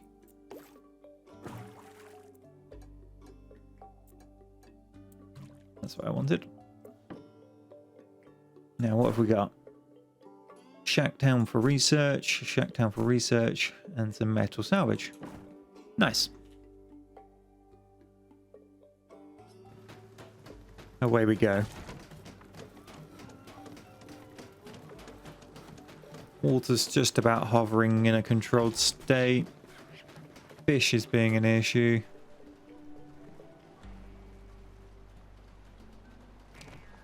Ideally, we want another fishing boat. I need to build a rope out of here.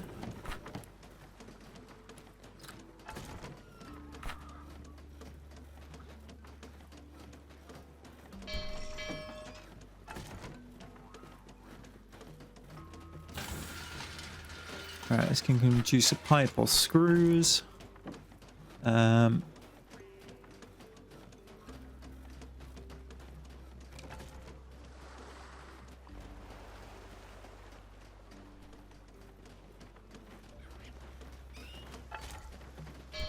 It's one of these death spirals, I think. I haven't got enough people to get all the resources in I need and process them all to then keep the people alive. And there's no priority system? Like, food's a priority. Why is nobody fishing? Oh, because they're all doing other jobs. Okay. How do I make them go fish? Yeah.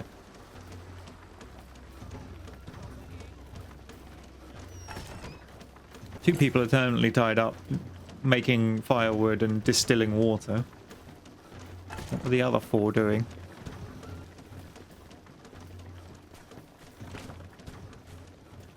Right, the fisherman's finally gone out. When there's 2 food left.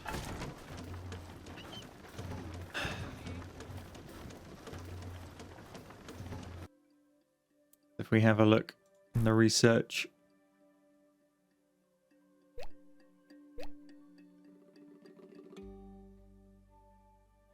Import, nibble fish, export, cooked fish. I mean, it doesn't really help us. This one. Need a source of seaweed. We also need 6 bits of rope and 4 plastic nets. Plastic nets. We need 12 screws. It's all just out of reach. That's storing water, which isn't our issue.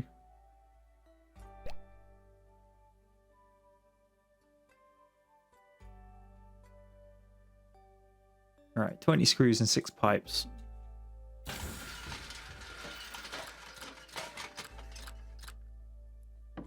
If we get that going, I can free up people to... they probably needs firewood still. Yeah. It doesn't free up people at all.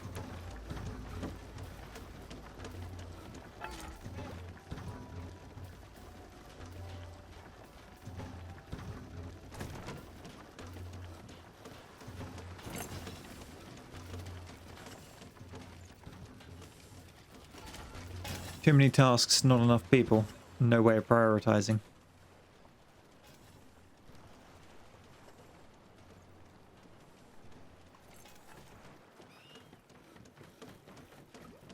Okay, here comes the fisherman, but then he just leaves the fish.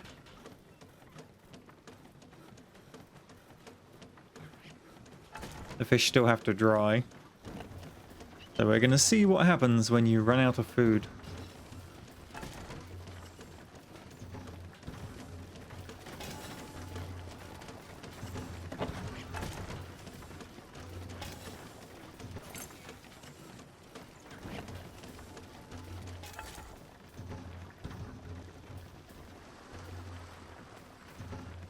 See, my water thing's only just staying stable, and that's 2 people locked in permanent construction.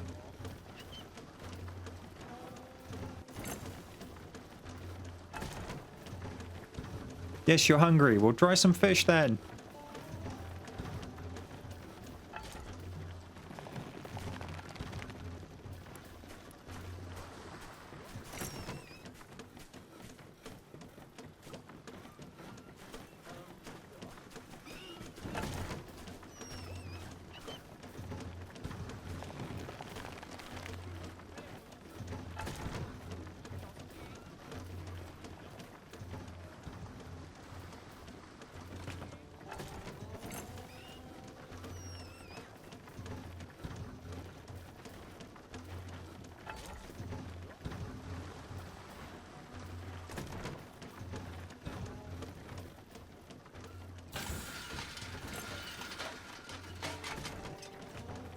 I got all of my pipes. I have got all of my pipes. I don't have much scrap metal.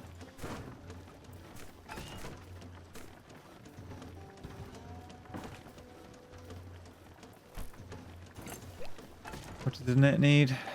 6 bits of rope and 4 nets.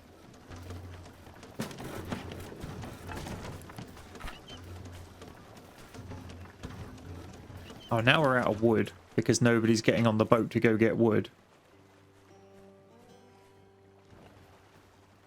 Because they're all too busy.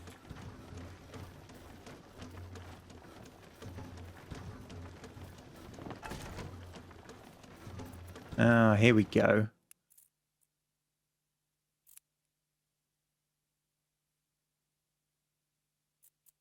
Right.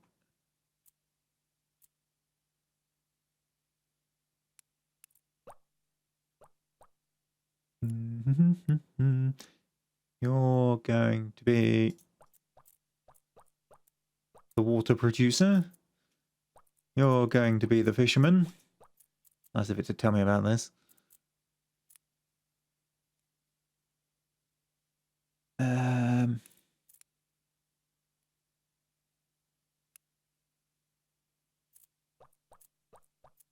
You're going to be the crafter.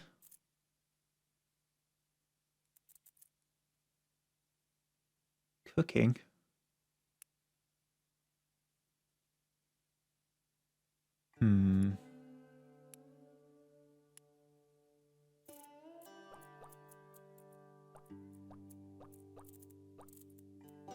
Right. Let's see. Cooking. Oops. Salvaging stuff around boys. Construction.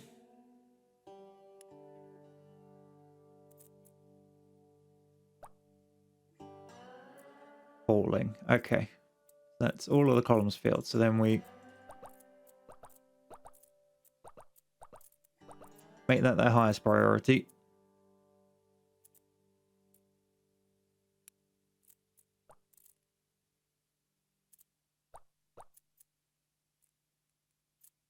Low.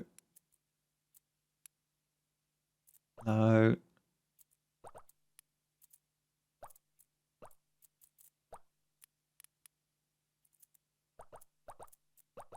Water and food can be medium for the rest of them.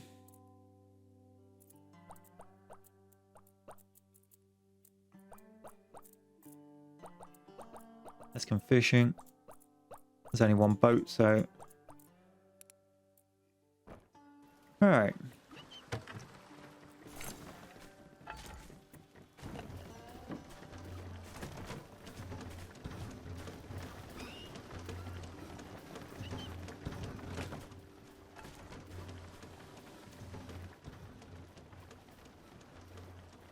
Let's see how this goes now.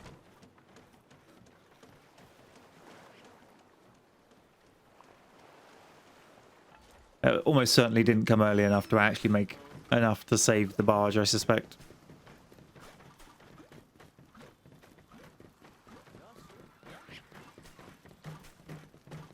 Starting to get some food. It'll immediately get eaten, but it means those people will no longer be hungry.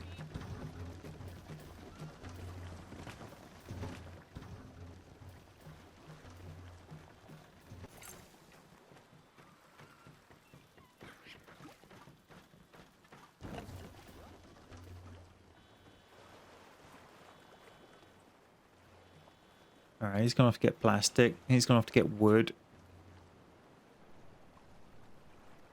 He's coming back with the fish. Just gonna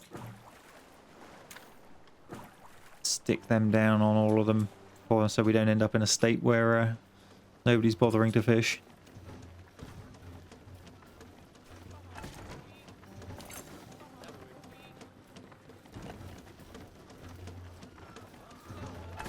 Some of the fish is drying.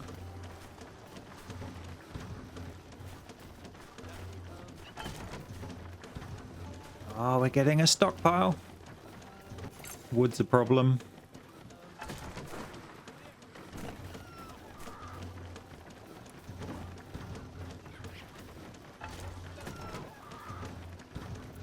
Alright. Increase the speed and see how this ends up.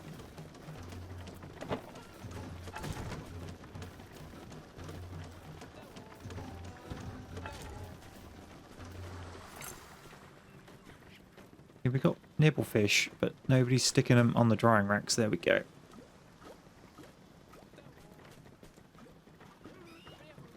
Apparently, each drifter has unique talents. What?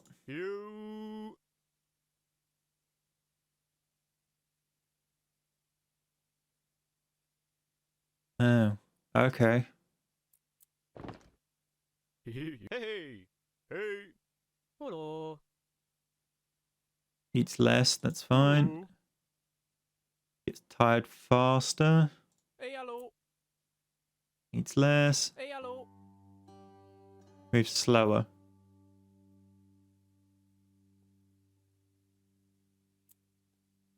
Alrighty, we've given the one that's doing all the moving the one that moves slower.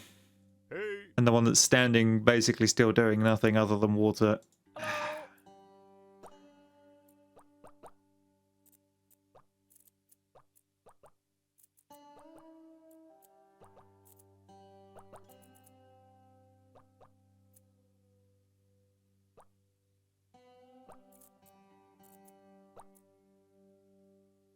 What's this one?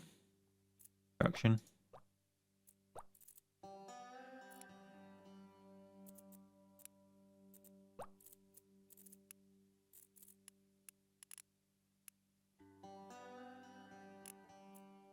I'll swap those two around so the one that runs faster can do all the moving.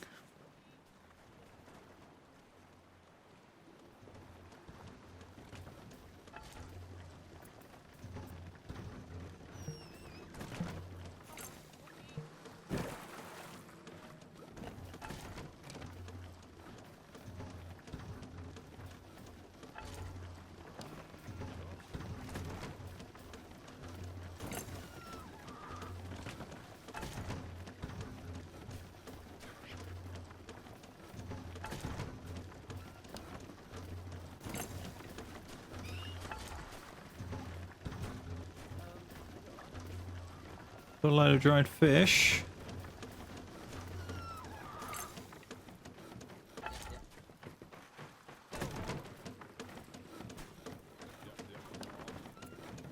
How's our stock? Oh, we got tons of firewood. Okay. We will stop that now.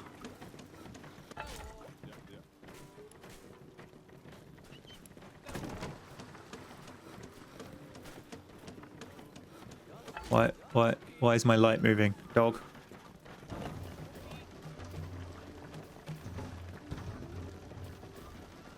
So the dog has like a bed basket thing up here.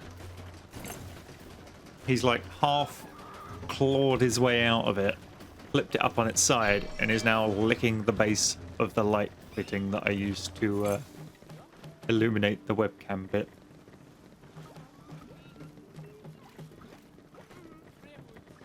And now he's looking at me like he's done nothing wrong.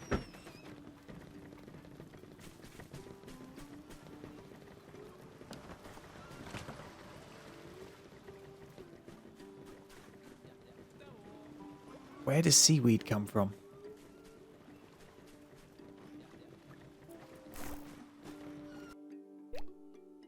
Where does raw seaweed come from?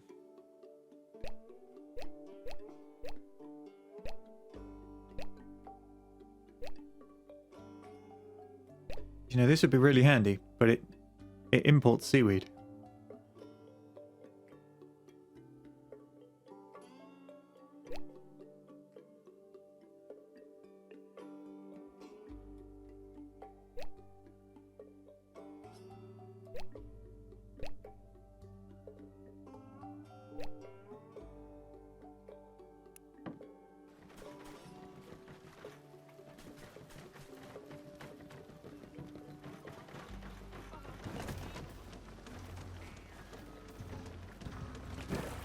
Right, I'll get another boat park and we'll build another fishing boat once we get the wood we need.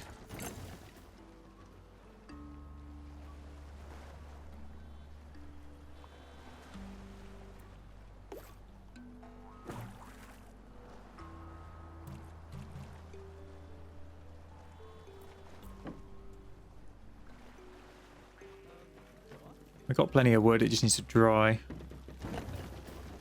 Now we're not chopping it all up into firewood. It might do alright.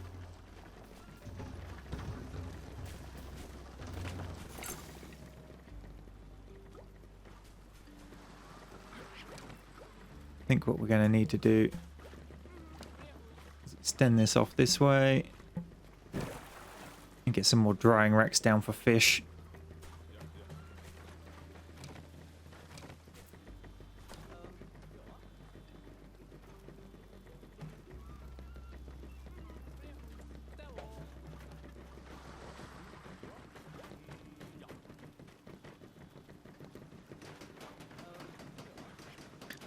Luna says, where does seaweed come from? Well, when her mummy seaweed and really loves her daddy seaweed. This is why we can't have nice things.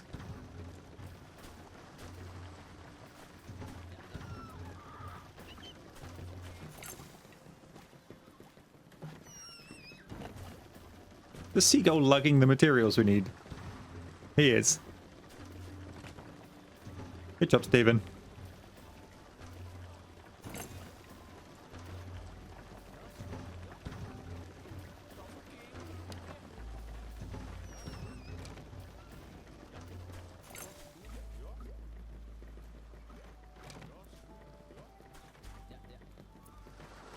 I think we possibly want the boat first. I don't think we've got a huge stockpile of fish that we can't actually dry in time. But once we have two boats going.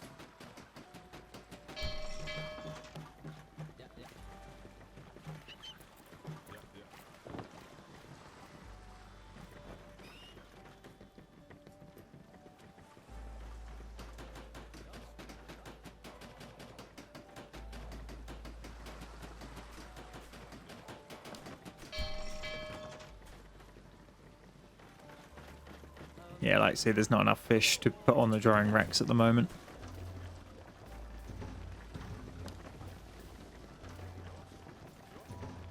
We're missing plastic. There's a load here. We're prioritising unloading the wood at the moment. There we go. Here comes the plastic.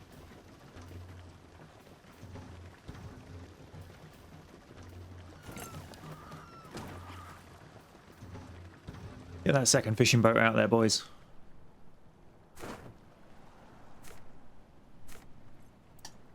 Someone can start scavenging.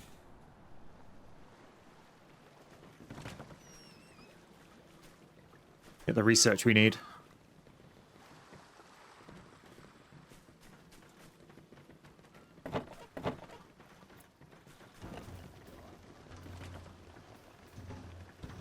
Our inventory's normally, nearly full.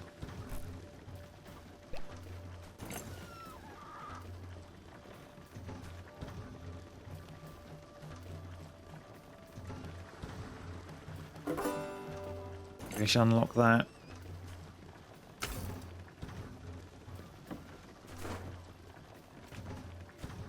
Now we've got some tinned food.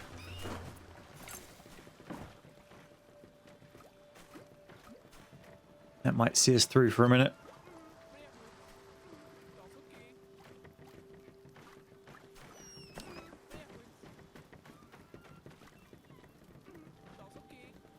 Except he hasn't bothered to unload it.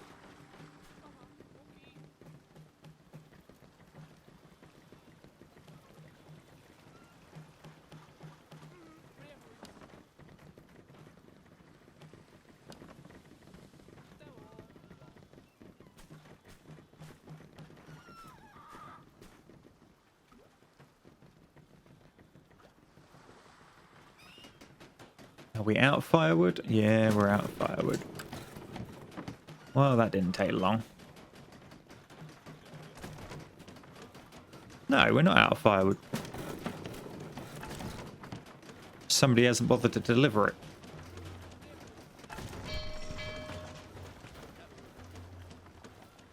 Alright, the fishermen are off on their way again.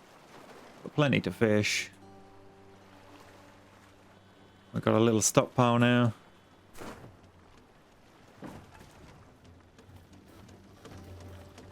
It's going to be, yep, the canned food.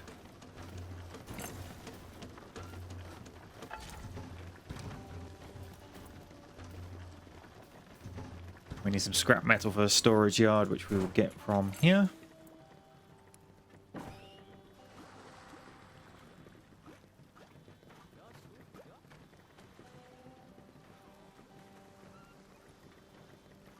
I'll probably put the storage yard here if I can fit it.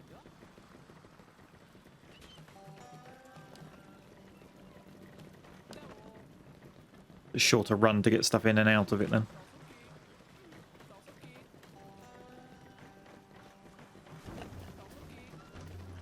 What's the little health symbol all about?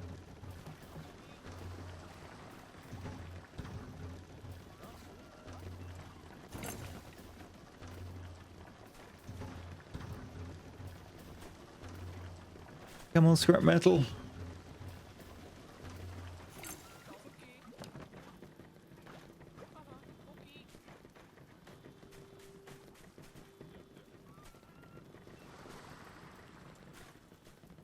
Hang on, what's wrong with you? You. Nourished, feeling better already.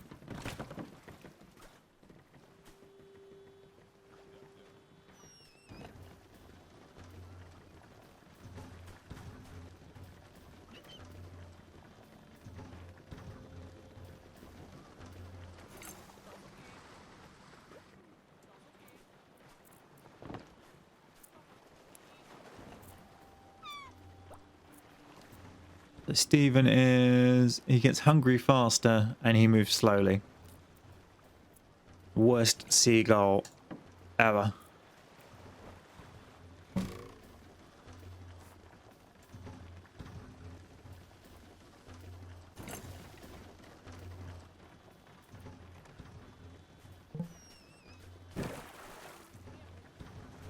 It's like, build more storage. So I'm like, okay, well, build more things from plastic instead. Make some space.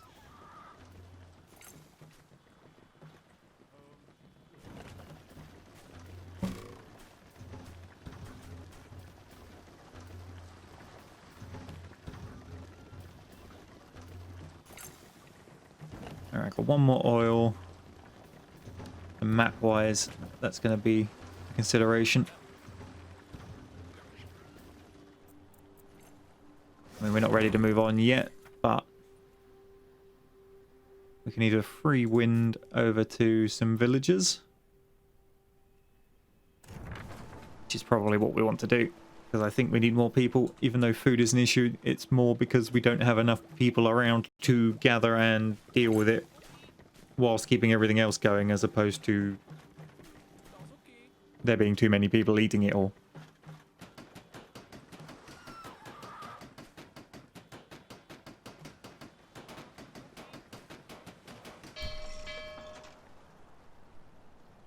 Getting very jumpy when I zoom out. I don't know why. Look at all this fish.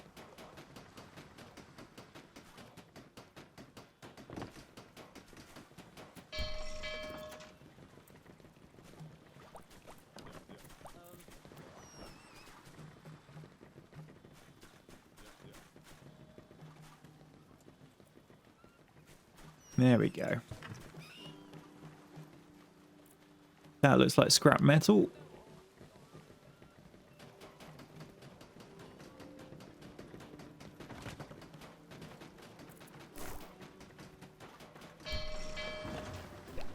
All right.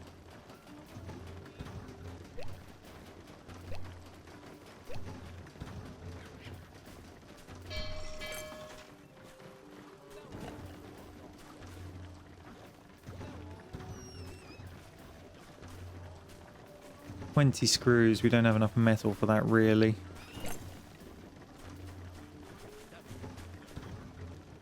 Let's unlock the houses. What difference does it make?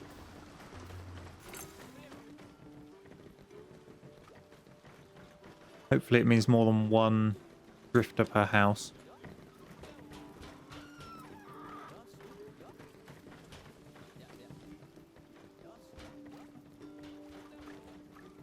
Yeah, that is metal salvage. Steven's slowly picking it up and bringing it over for us.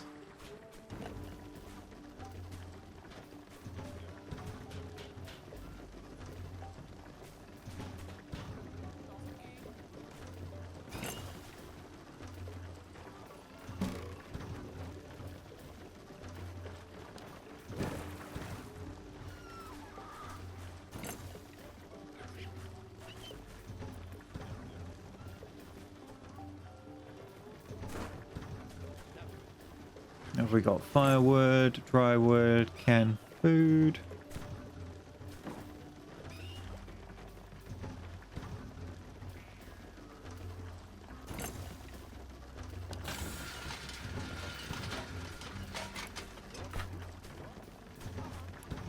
Produces 2 screws at a time from 1 scrap metal, so large numbers of screws aren't actually as bad as they seem.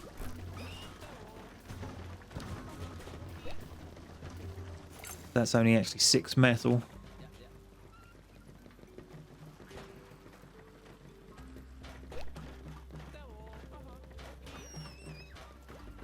And that's only 10. Wow. We've already done these.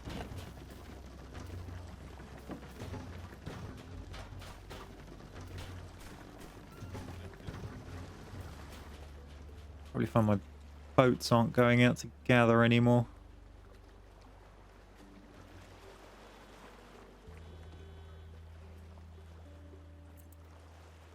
That looks like wood. Need plastic.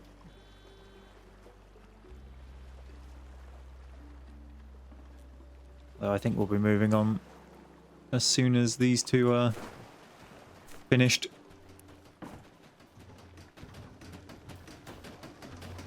Starting to get food under control.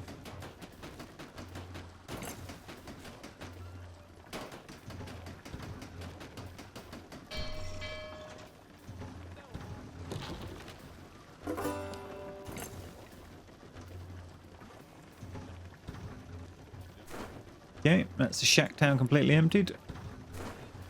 There's only 2 left in the viaduct.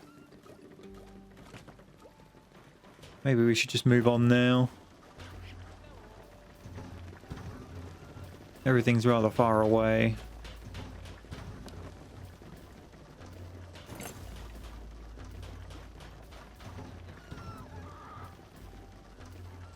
Yeah, let's move on. Let's go find these villagers.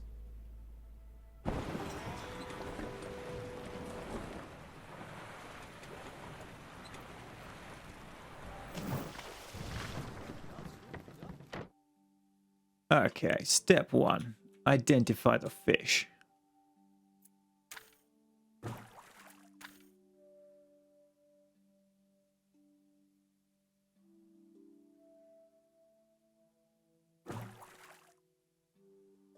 Not a huge amount of them.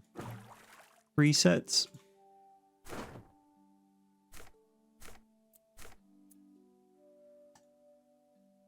Go rescue those 2 as a priority. And plastic, plastic, plastic.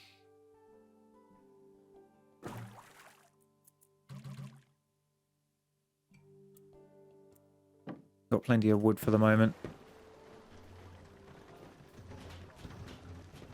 And there's a huge selection just there if we need it.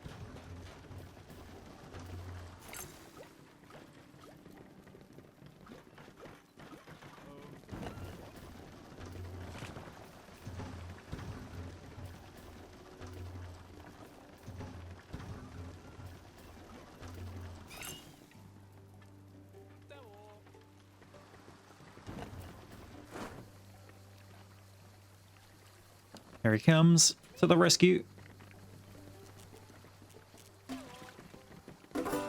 Yay! Now these new people won't have any priorities because I'd left the defaults as do what you like. It's hungry faster. Needs less sleep. Hello. But it should mean they can do all the odd jobs that aren't getting done if I leave it like that.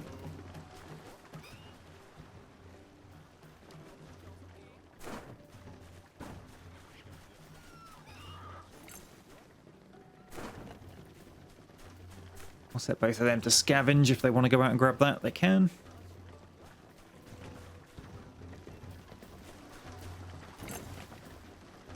Right.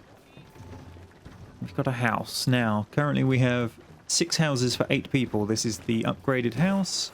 Yep, 2 people per house. Good. That's a space saver.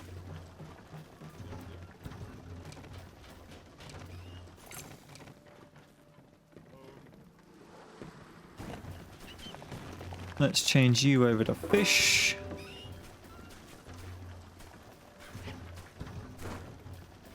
Got some canned food, some wood, and some points. This one gets some wood and some points.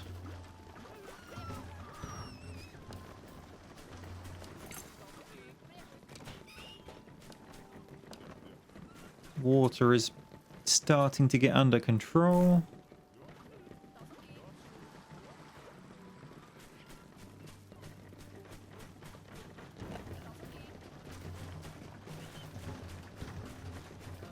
I'm gonna do it.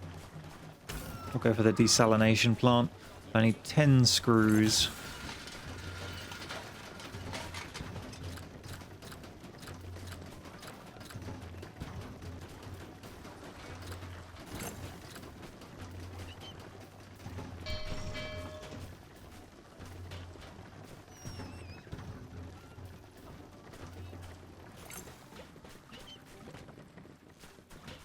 We can get the desalination plant, I can get rid of this thing. And I'll build a out here. We can start using this space.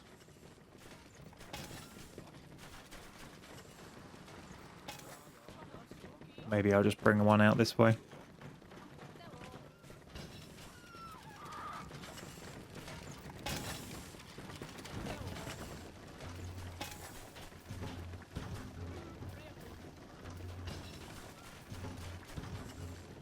Main thing I can't work out is where you get the seaweed to use the fishing net thing. Because we've seen it once, and that doesn't seem the best way of living.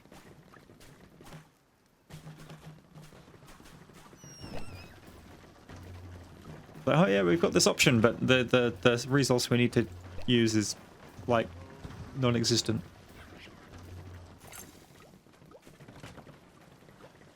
And like, you know, this is the best food, but it needs seaweed.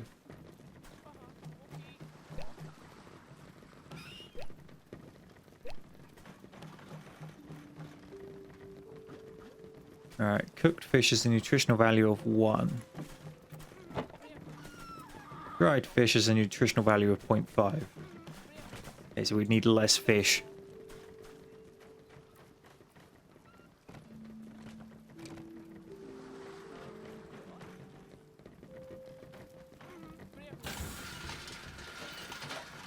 How many more do we need?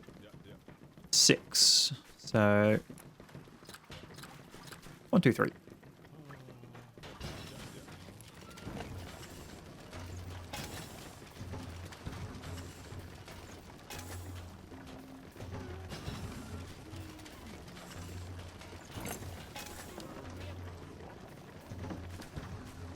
Wait for this to show up.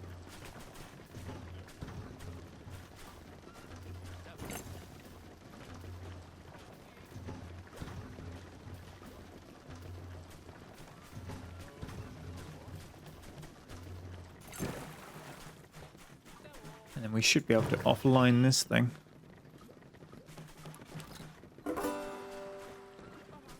I'm not going to deconstruct it just yet because we thought the solar stills were going to be amazing and that didn't turn out so well for us either.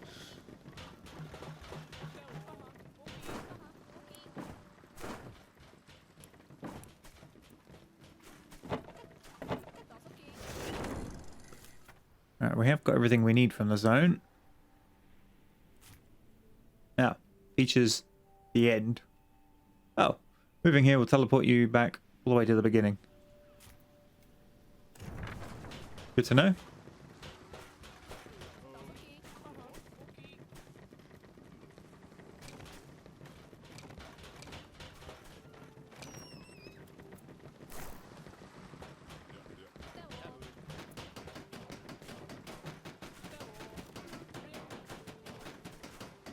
Well then, let's unlock the fish kebab.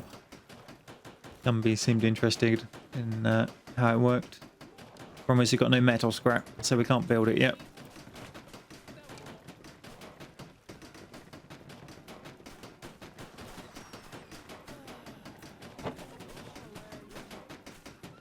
We are out of firewood.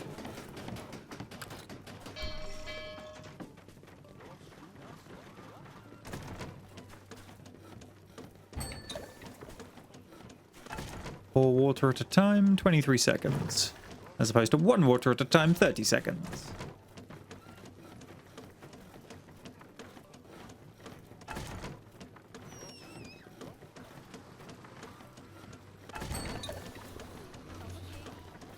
However, it needs more fuel.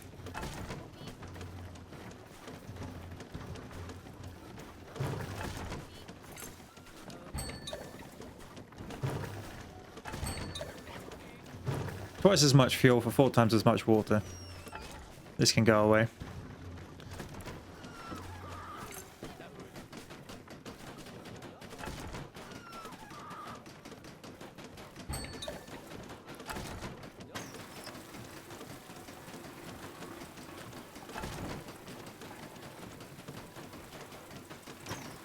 I think we need some more storage. We're going to move on.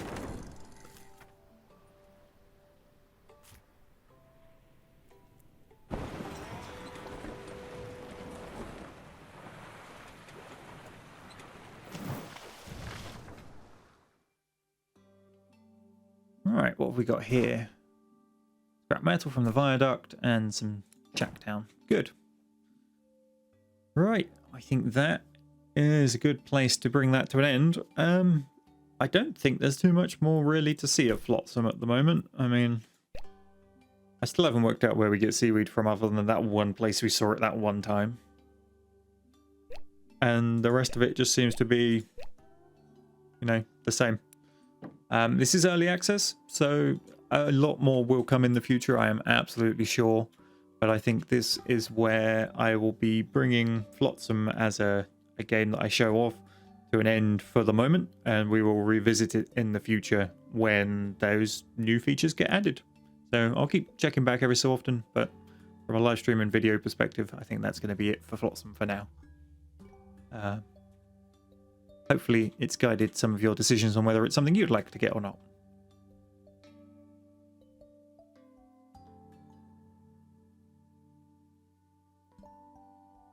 Right, stream. Needing to go grab a drink and have a quick break. So I will be right back. Feel free to chat amongst yourselves. It will pop up on the screen. I'm sure that that's an amazing choice that you totally won't abuse in the slightest. Back in a minute.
Uh, uh, uh.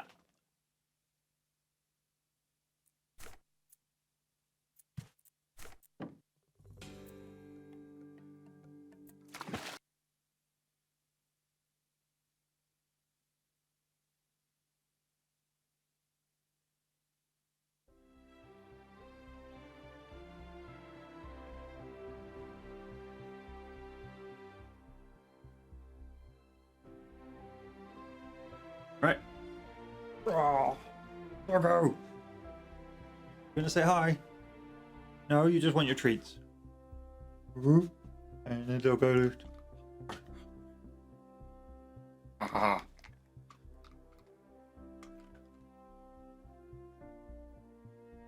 And the other ones? What's these?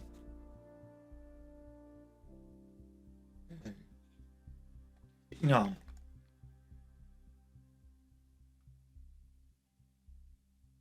Oop, oop, oop, oop. Where are you going?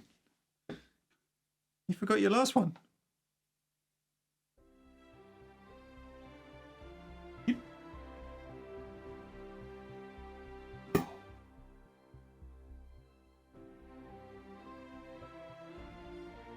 You happy now? He's looking a lot less grumpy.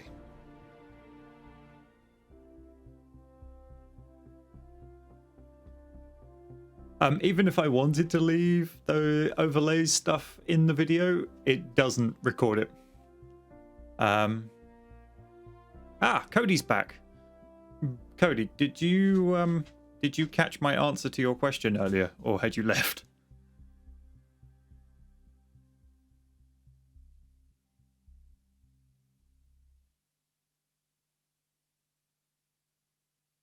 He had left. So before we start Spaceland, I have played War of Rights.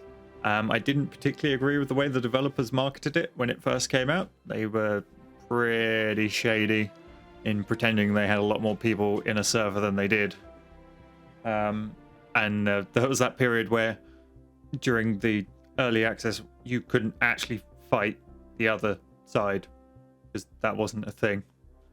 And I just felt they missold it a lot, so I didn't really want to support them very much. And then a separate thing to that, the line battle events I felt were very American reenactory.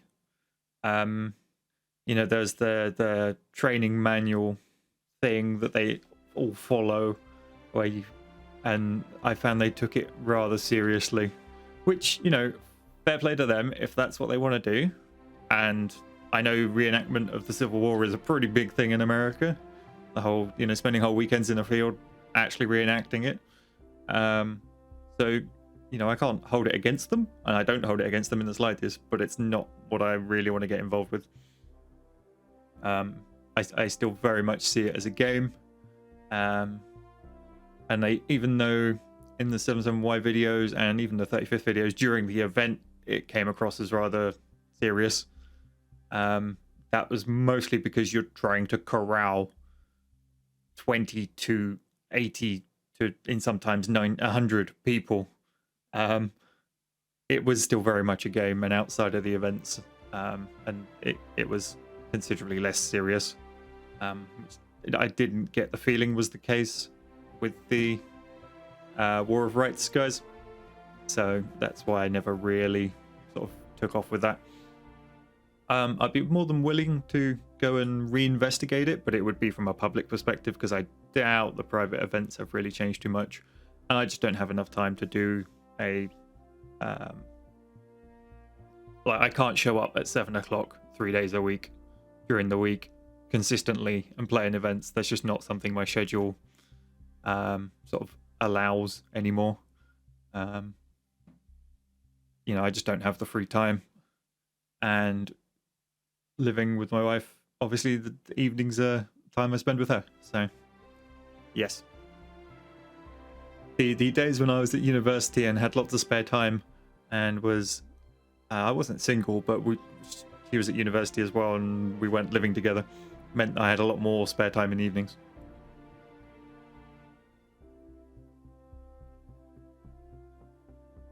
Yeah, both.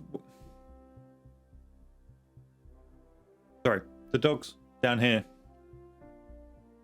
laying completely flat with his legs straight out like this.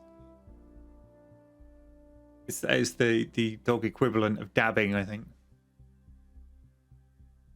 He's just like, yes, I got those treats.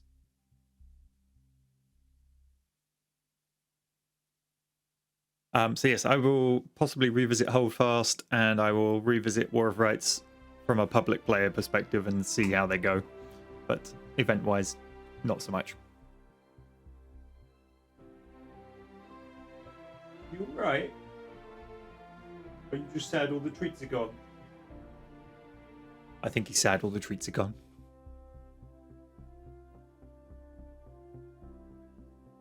He's staring off into the middle distance like, I remember when I had treats.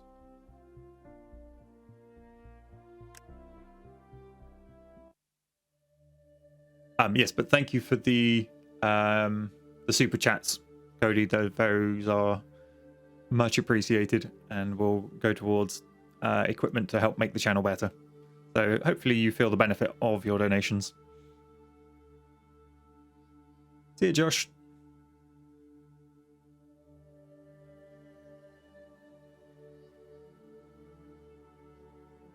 Okay, we are back with Spaceland, and I suspect, just based on there's nowhere else really to go on this map, that this is going to lead to a new map area. Yeah, the lock on this door is sure is strong. Someone clearly wanted to protect this entrance.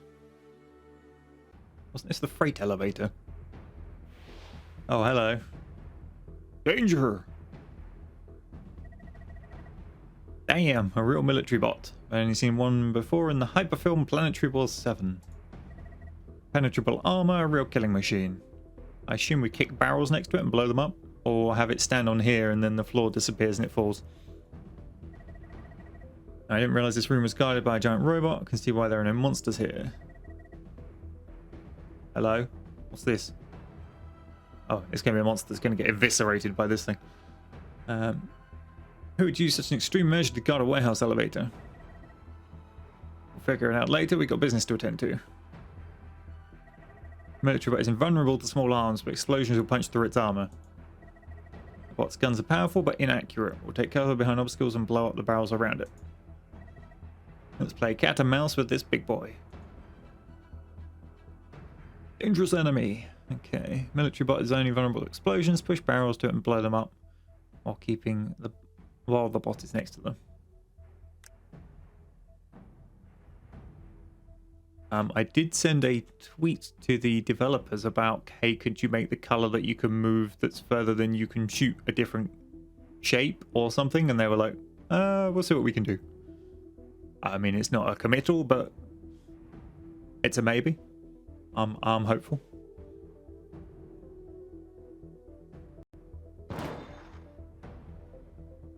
How much movement has he got left? 3, and it's going to take him 3 to shoot, and he's potentially in a really bad position.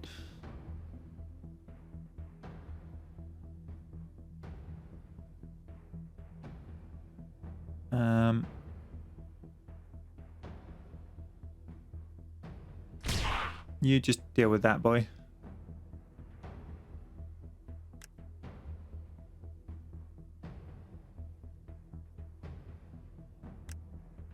Now, can you...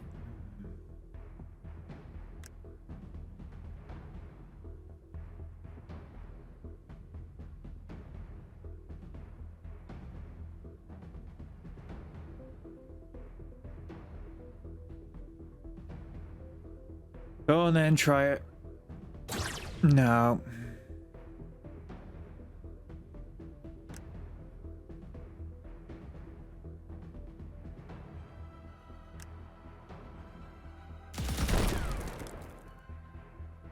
Oh, that wasn't the one I wanted to move. Okay. You make a dash for that. Marcus, come forward.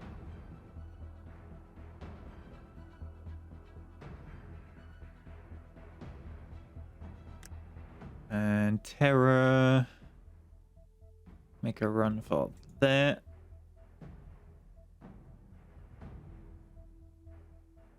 We will end turn.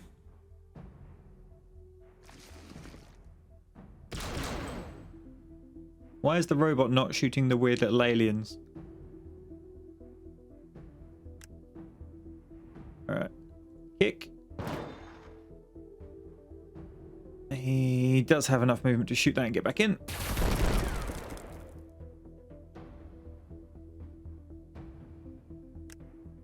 Shotgun man. He missed. Of course he did. Of course he did. You know, why wouldn't you?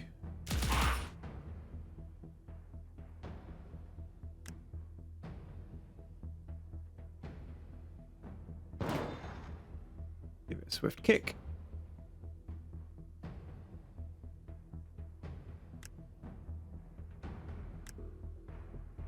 No.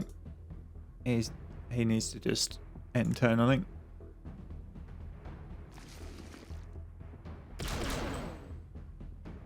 That bit of cover is fast evaporating. Let's have Terra make a run.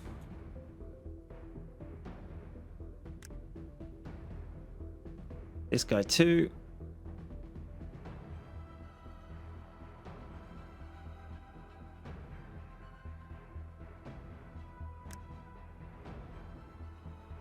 Okay, come around to there.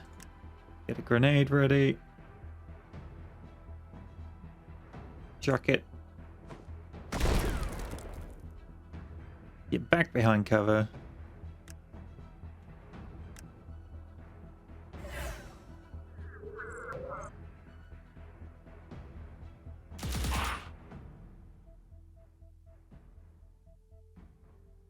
Okay.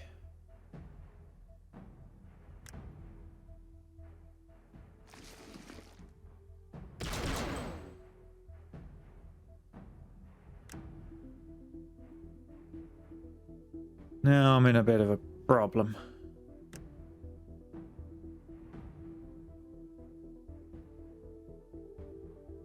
How much health has he got? Okay. Around there. Kick that. Get into cover. You move up. Drop a grenade on it. Big bot's down. Oh, we don't even have to kill everything else.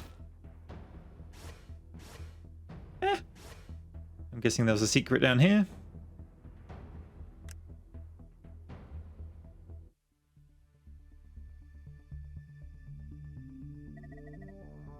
What a big guy they got. As the teens say, that was a sweaty game. I'm not sure that's what the teens say. Teens? Yeah, they haven't spoken that way for 500 years. I don't know. It's still a hot new slang on my uncle's farm. Guys, I'm turning on the elevator. Let's go.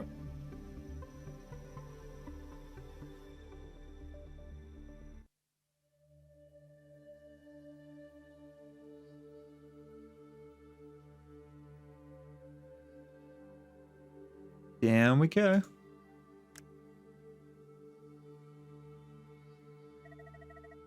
It's not a warehouse. It's a legitimate cave system. Suspicious.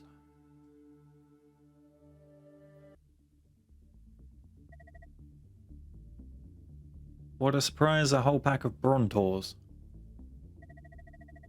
Known if these creatures climb out of the ground, there should be even more of them down here.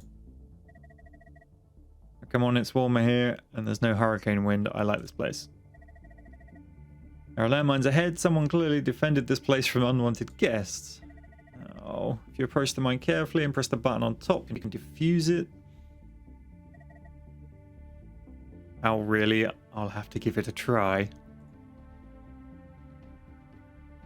Any hero can neutralize a landmine. Move carefully, approach the mine directly, and deactivate it. This sounds questionable.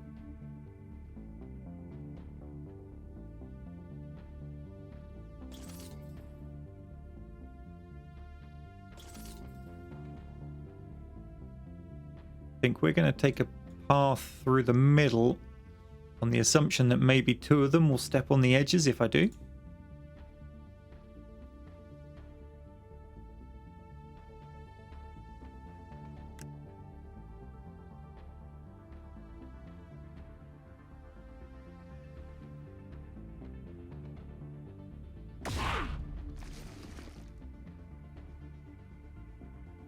Means we want this guy.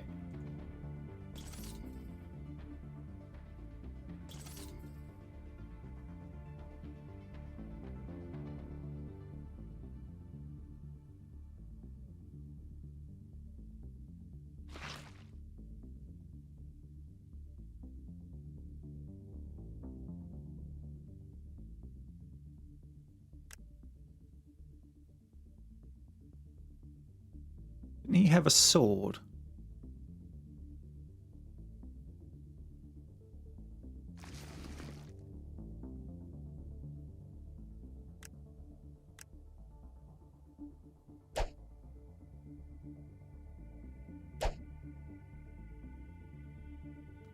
Cool.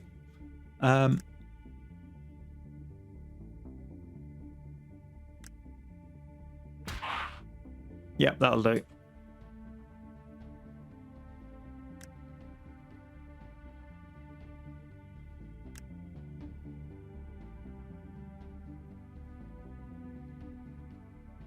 So we could just open that door.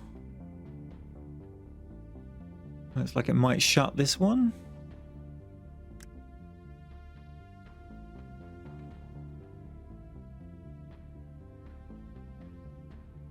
It's what's going to be behind the door that is the real question.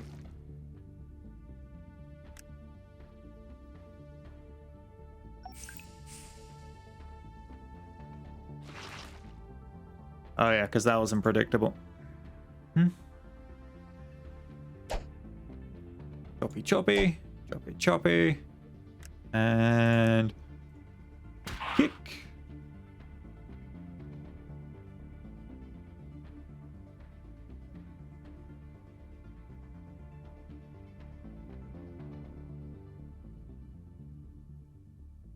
Oh yeah, there's a 100% chance of a secret in there, but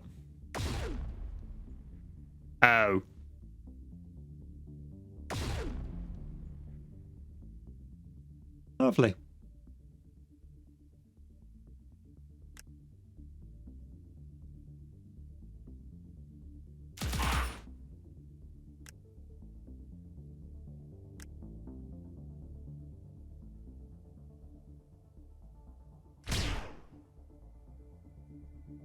Um,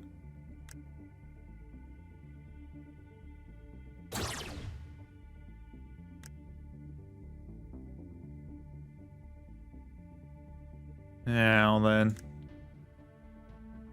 I do. There we go.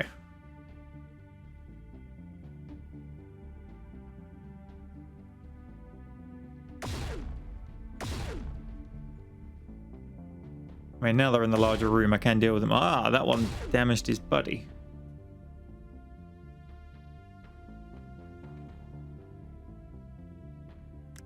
Let's send the slow guy up.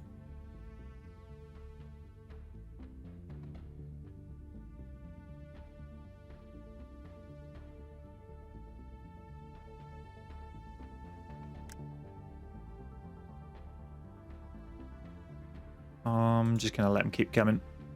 We can just keep ahead of them.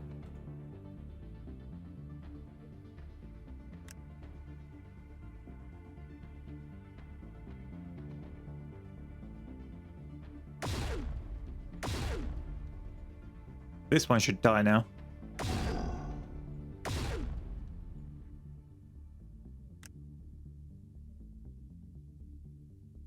And oh, we have more landmines.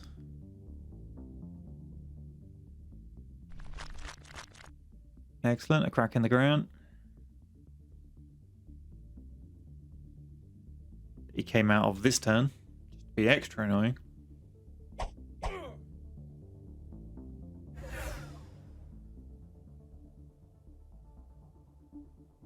What do?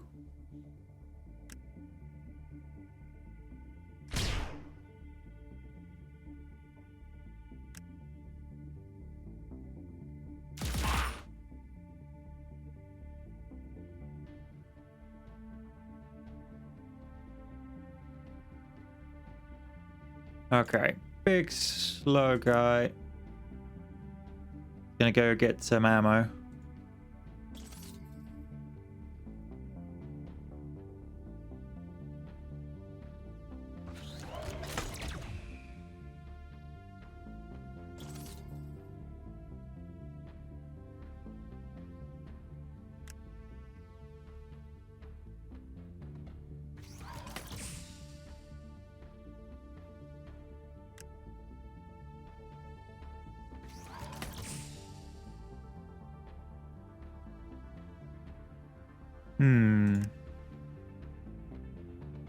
That sounds like a plan.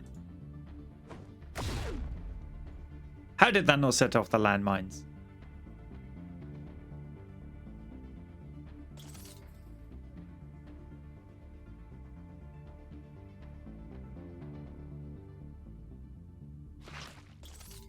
Oh, you're kidding me. Run away!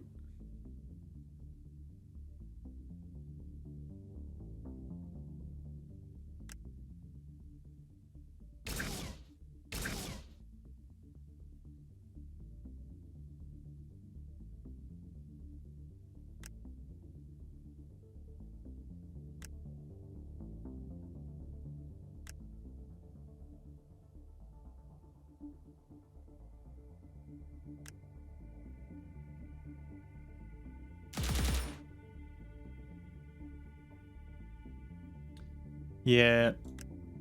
Right, run to that.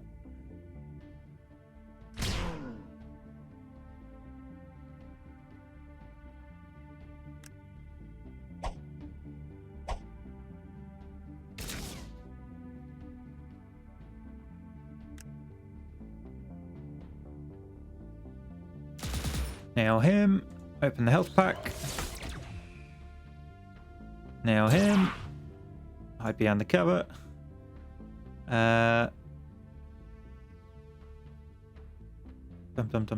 Dum. Make a dash for that. How have you shot that better cover?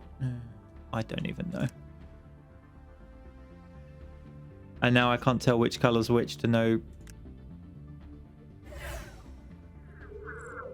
No arguments.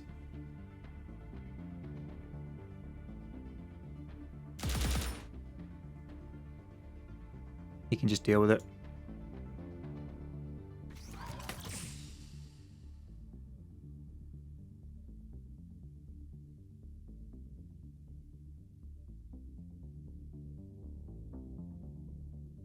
Got 2 points left. Excellent.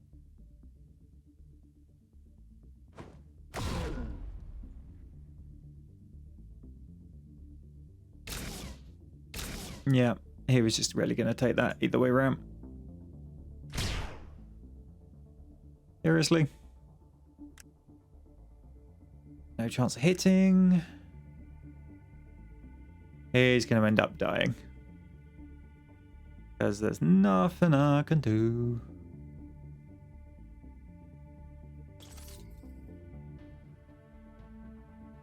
Other than try and bait him into shooting somebody else.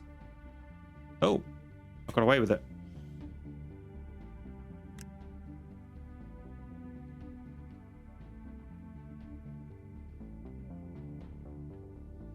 I mean, she can actually just leave.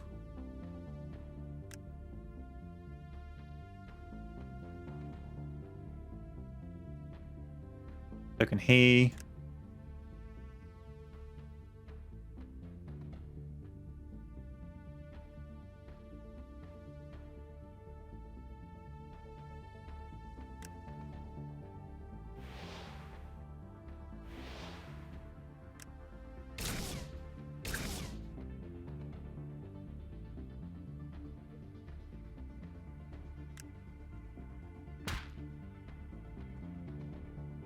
Really? Oh well. Hey, Big D. You've missed Lumina and Flotsam.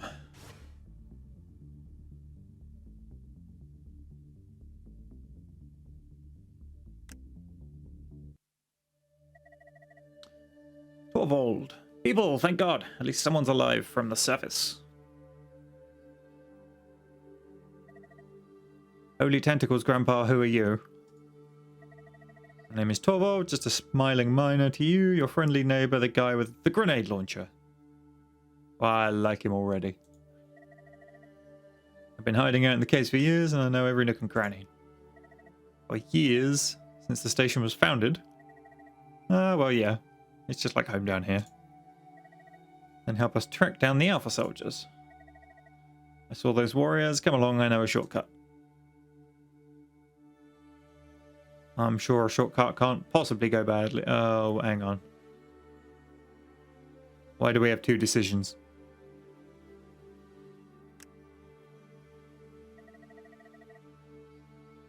Are you kidding me? These passages collapsed over time. We'll need to make use of my explosives. Grenades won't help you here. You need some bona fide dynamite. Oh. Boy.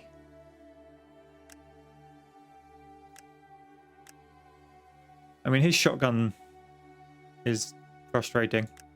He's just slow as hell. I'm going to take him.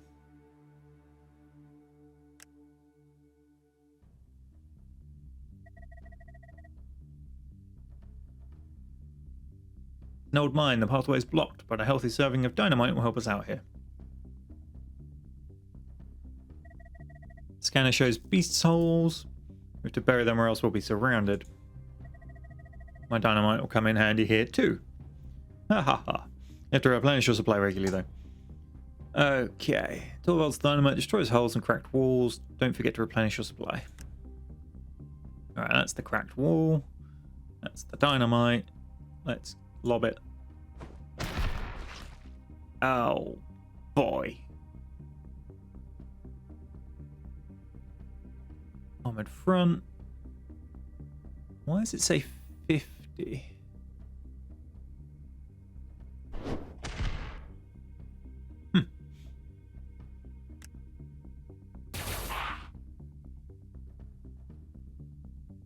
Move you across to the side. I don't think she can shoot through his armor.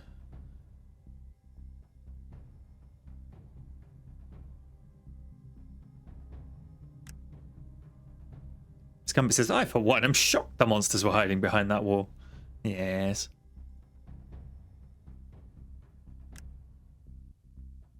Does he only get dynamite from there?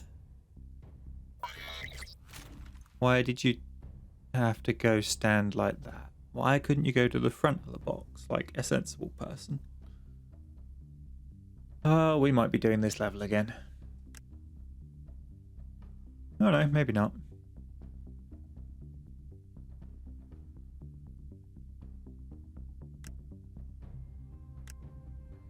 You have to throw it 3 squares.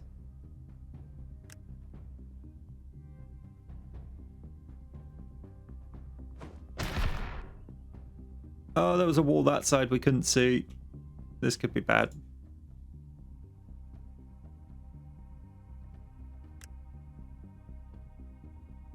Yeah. Yeah.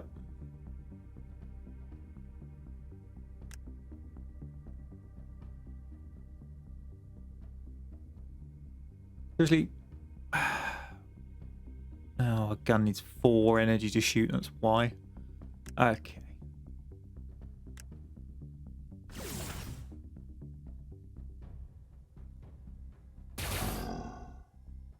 That's that problem solved.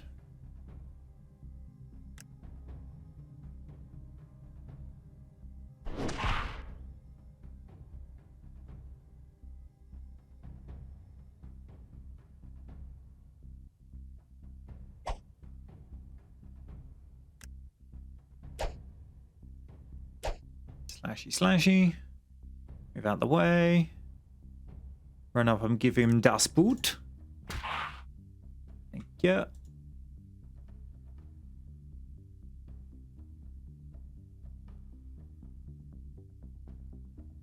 Replenish his dynamite.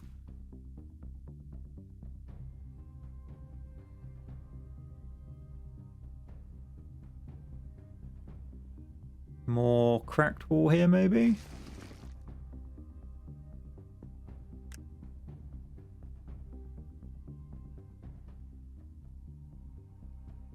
No, he's not got enough movement left to...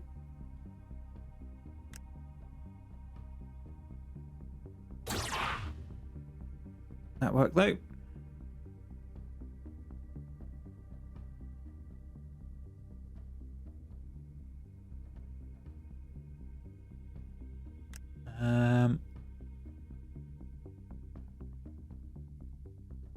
I think we'll just stay together for the moment.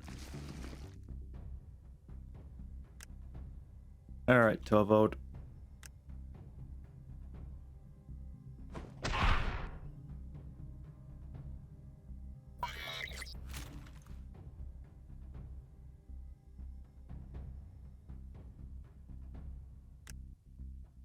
Time to wait and see what's behind door number 3.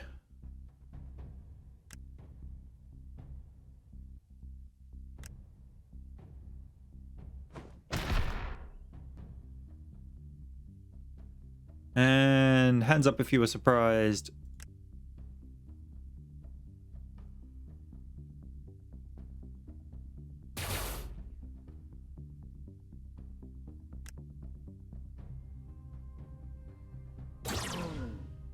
Vaporized. Isn't that the one that killed me last time? Looks like it.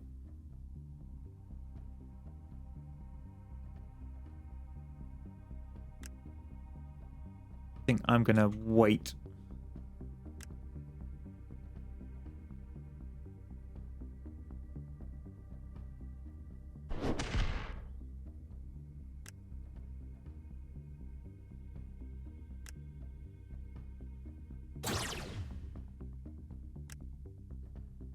Doesn't do enough damage? Ah, it does. There we go.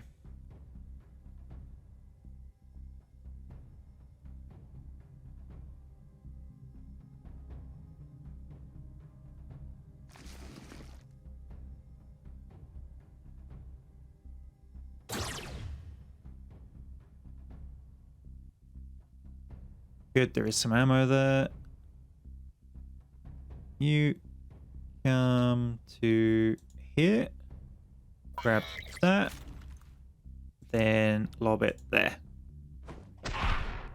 Solved.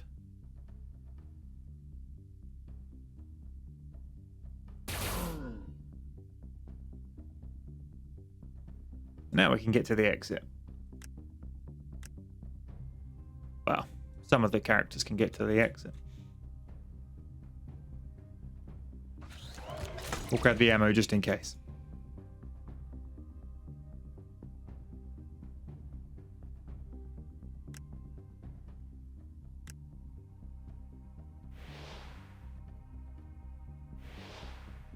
I don't really care about the other direction. There's probably a secret over there.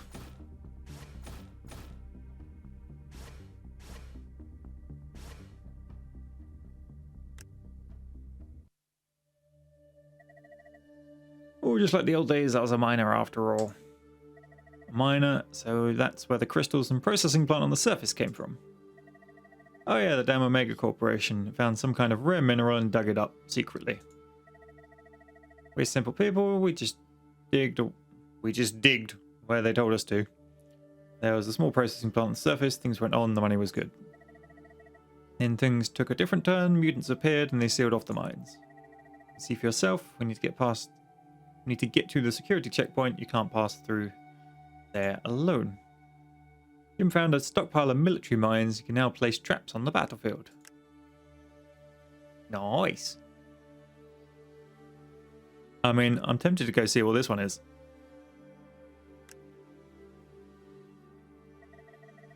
I hid all the stuff I found in the mine administration building in here. A secret stash, my precious. Maybe we could fix this stuff up. New types of equipment in the workshop. Cool.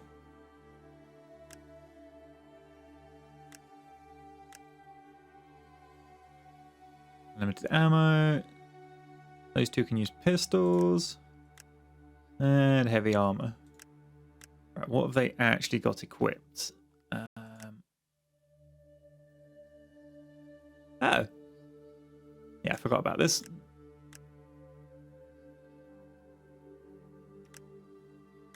Plus one range to dynamite throws. I think we need more damage on the dynamite though.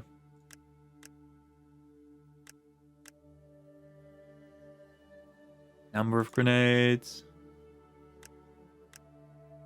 Damage from mines. We'll see how effective they are before we go upgrading them.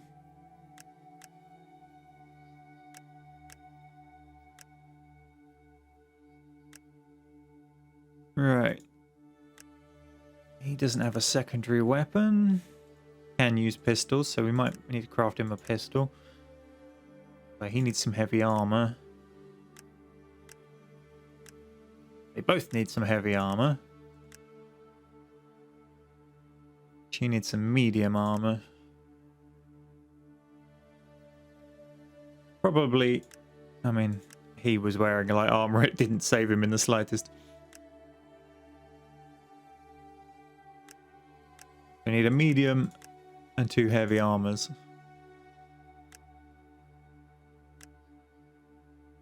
We can afford 2 heavy armors.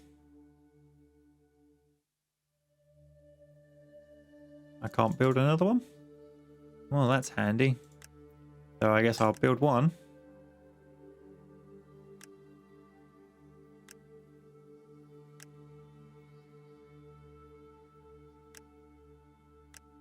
Let's stick a pistol on shotgun guy. Yes. You're in heavy use because this is your storyline, so we'll give you the armor for now.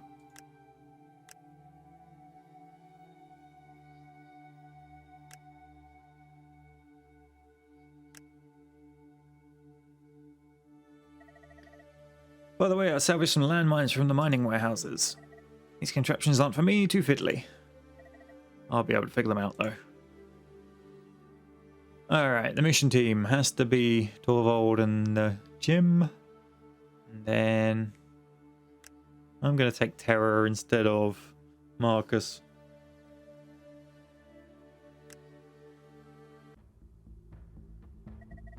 Oh boy, they're in pairs. Corporation was afraid of these mutants and put in place some serious security. It takes 2 to open the doors. I'll deal with the first corridor. I'll try to move faster. Alright, Jim's mines can hold off and obliterate monsters. Mines are especially effective against monsters moving straight ahead.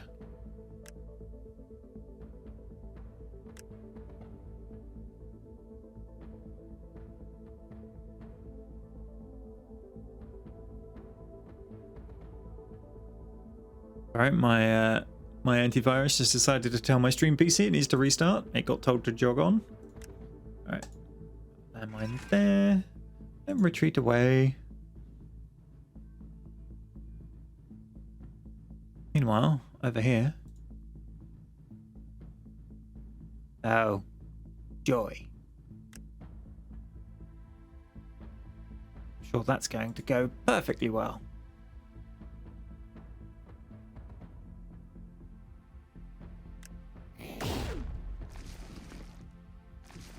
Yes, quite.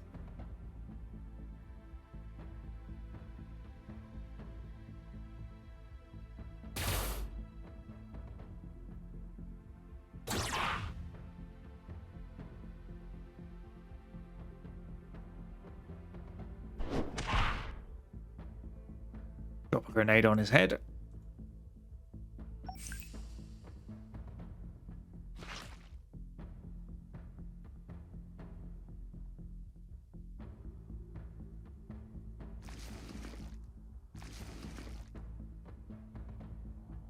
Okay, let's you blast that one. Move up. We'll have you speed dash. Slice him with the sword. And then open the door. And then move around.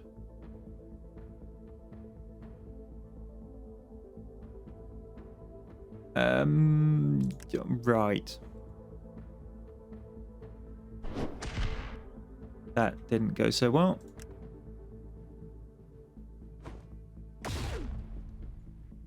That nearly went better.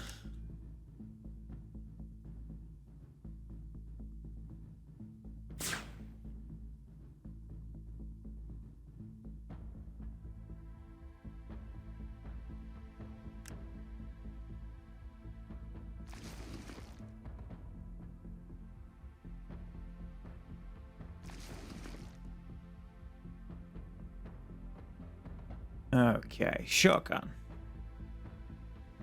You get out of the way. Grenade launcher. And get through.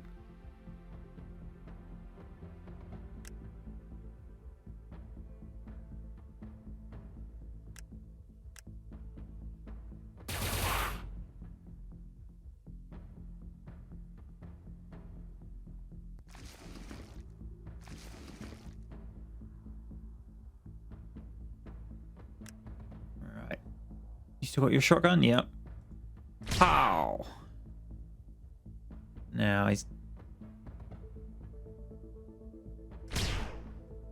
kinda works.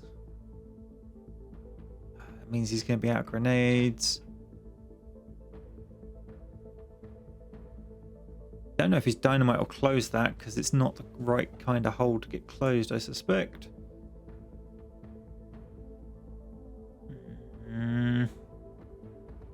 No, I think I'm just going to have to take some damage on this side.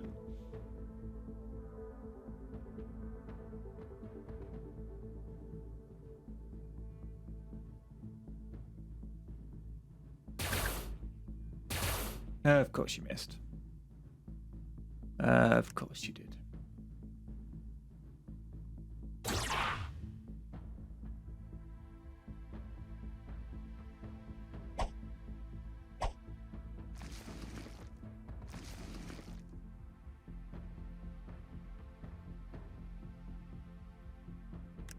Right.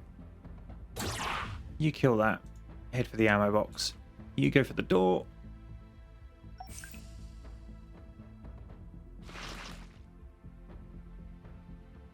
Really?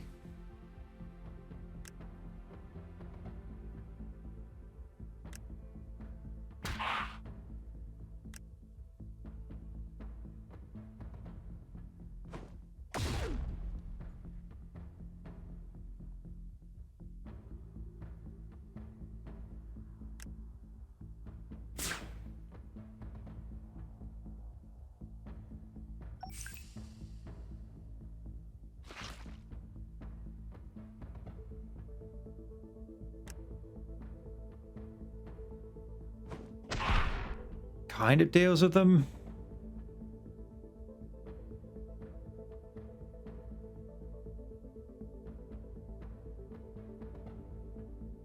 I don't want that just running up and whacking me.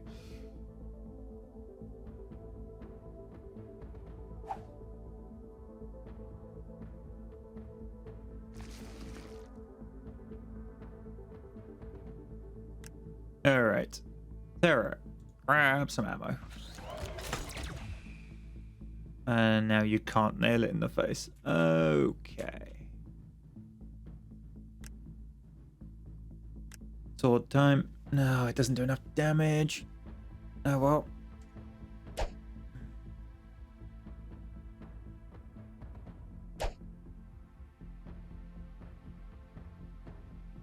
The best I got.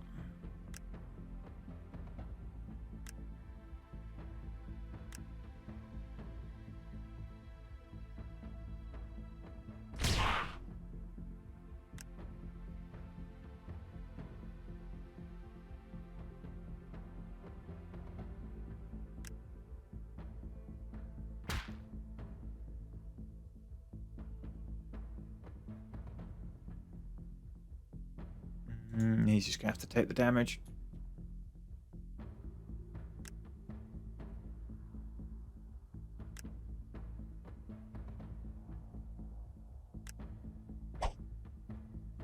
Oh, he nearly died, and he got one shot. Of course he did.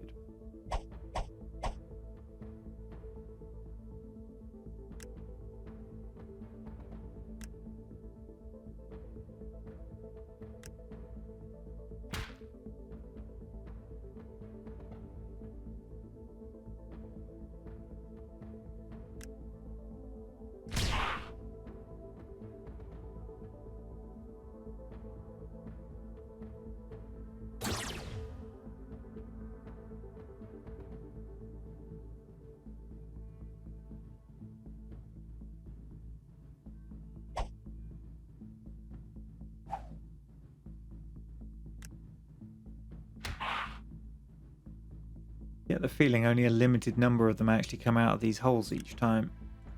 Maybe I shouldn't have tried rushing forward like this, but it never informed me of such rules, so I didn't treat it as such.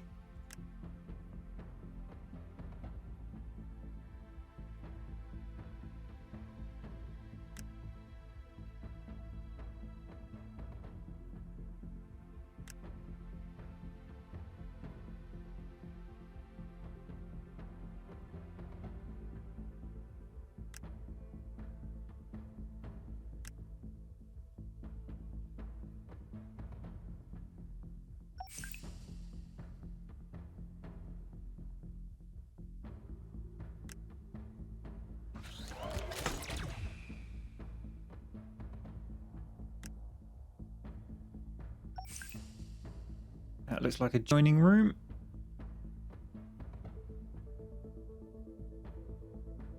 Oh. Oh, fun. Oh, yeah. Yeah. Yeah.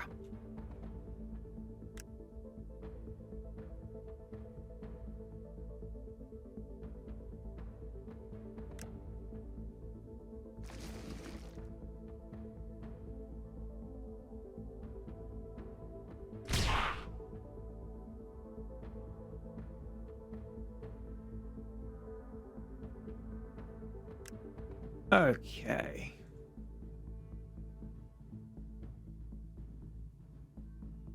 Where are the big explodey barrels I'm meant to kick next to him? Or is that not a thing this time?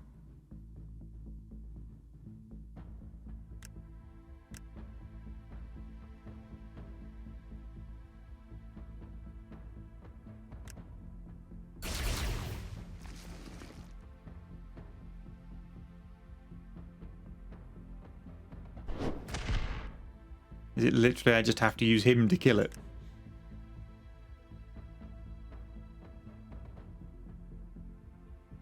What's that do? I don't remember. Oh, you missed.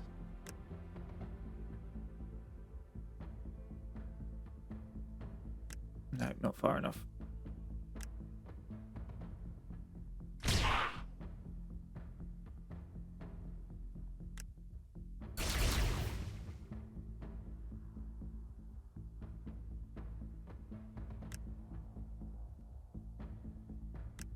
Okay, ranged heal.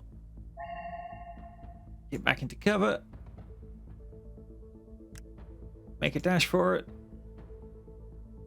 Make a dash for it to try and draw fire. No. Ooh, okay. Grab the ammo.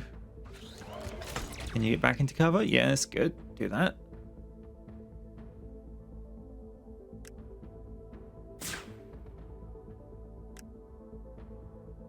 Oh, helpful there, game.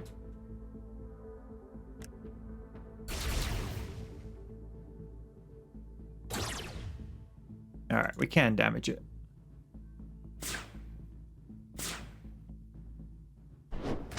Mostly by using him.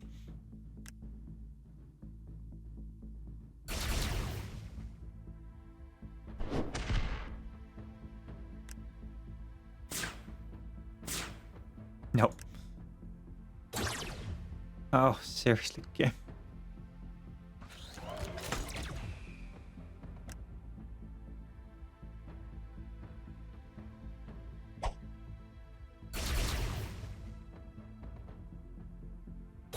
Yeah, kill that one. Blow him up. And get out here.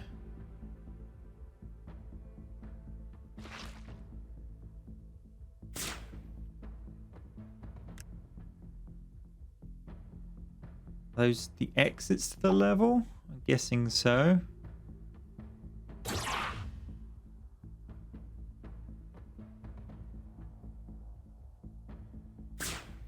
Oh.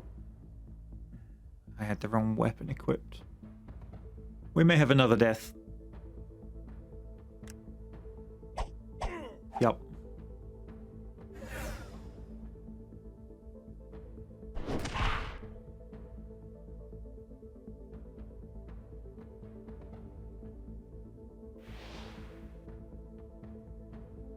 Okay, well that one was difficult at the start. And it really did want you to just keep moving. Okay, Terra discovered a large supply of freezing grenades. You can now stop enemies in battle.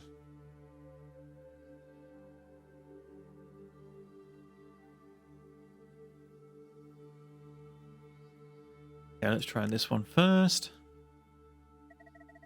The base for the local guards. I bet you can find some old guns in there. Got some equipment in the workshop. We got some better light armor for the guy that keeps getting one shot.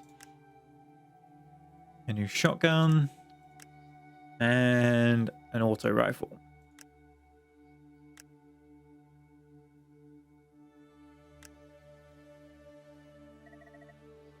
Mother of God, now that's what I call a barrel of booze. I saw how they started to build this converter. The little factory on the surface was just the beginning, a test run. This is where the real production happened, but something went wrong and the corporation closed these rooms. I was supposed to evacuate us on my shift, but I hid in the caves. Where could I go? I've been mines almost my whole life. I decided to stay here, traded with smugglers. Barrack started to examine the converter's sophisticated control panel, and he's just going to push a button. Yes. Hey, what's this red button do? Start a reaction. Holy diggers, why did you press it? Unstable reactor will blow in just a few minutes. You need to get to the main computer to disable the reaction. Jim Torvald, your help will come in handy. Oh, bridges. We have a history with these bridges. Okay, we need to get to the computer and stop the reaction, otherwise this whole place will blow up. Time is of the essence.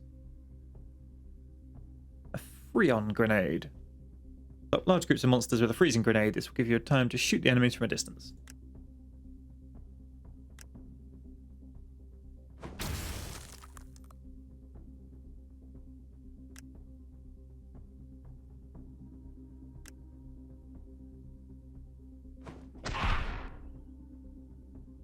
Not sure it's quite what they had in mind, but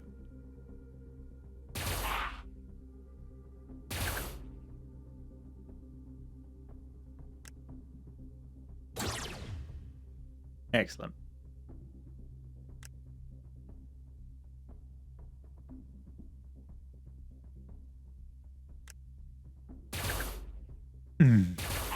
You are useless.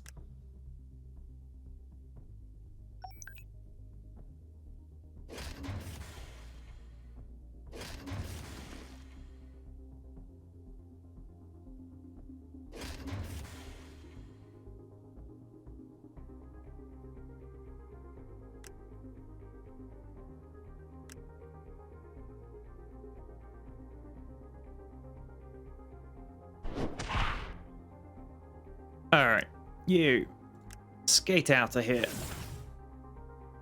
Can you push this button again?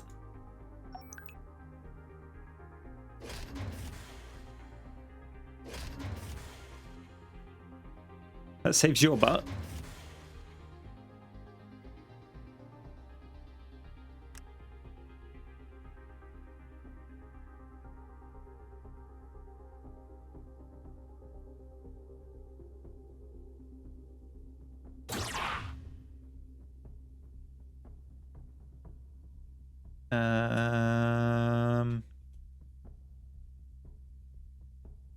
Well, she's going to have an interesting time.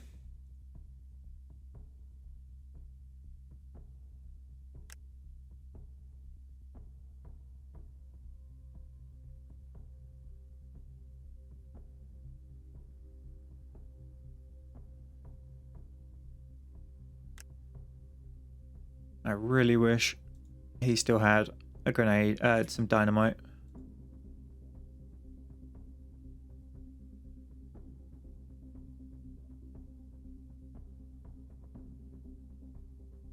Get off the platform, you fat armored bastard.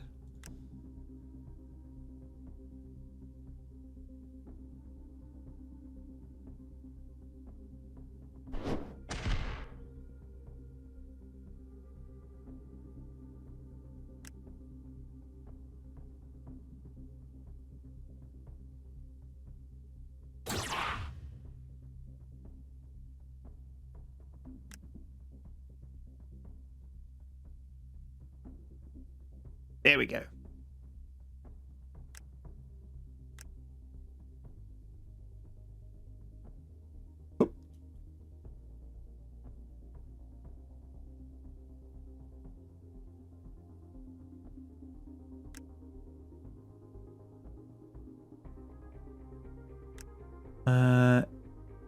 Whoa, where to put him?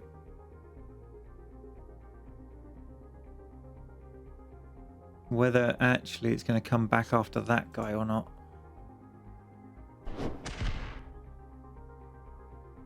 You need to move to about there.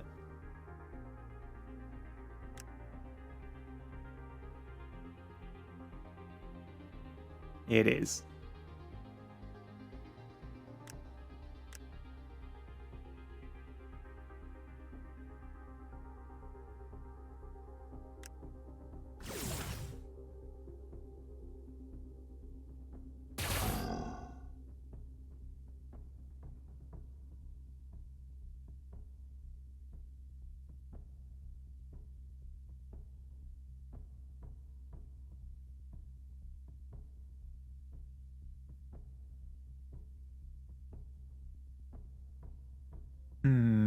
Okay. Okay. Let's do that one. Moves him away for a minute.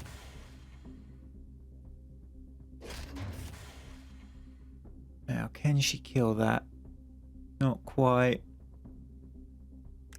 So instead we'll freeze it. You stay on there.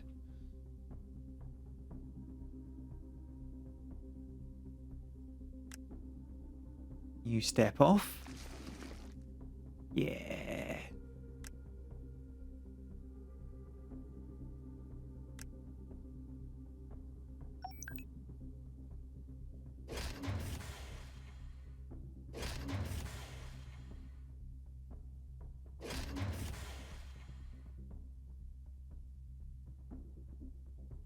Oh, I needed her to push the button again, didn't I? Oh well. She can run back and do it next turn.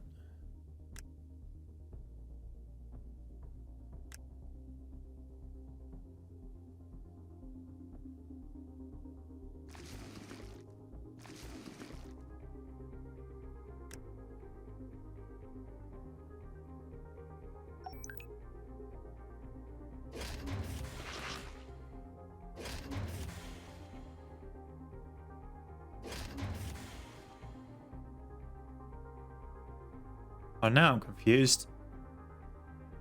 We probably needed to push that button, didn't we? Oh, yay. Okay.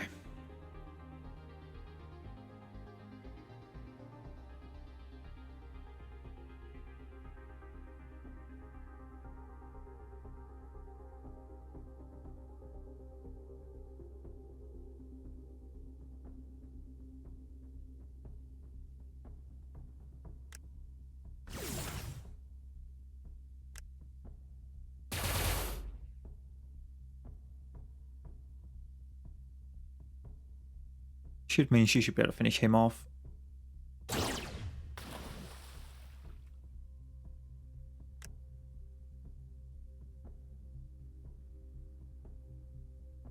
Right, it's going to take a lot more turns than I wanted it to, but I'm wondering if that button does that one. Which means you're going to want to be ready with the ammo.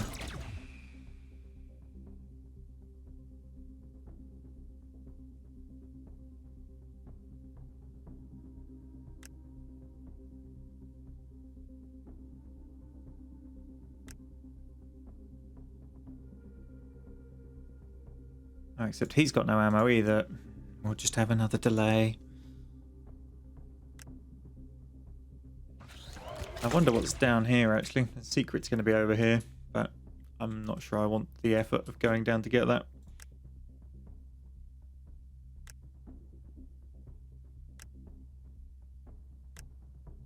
Alright, punch it.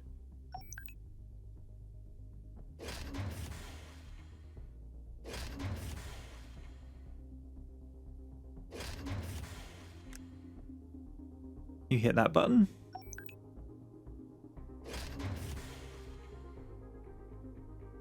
Get back on. You hit this button again. Jamar asks, is this the first game? No, this is the third game, and it's just about to come to an end, so you're nearly on the fourth. Right, you run across there. You lay one of your lovely landmines.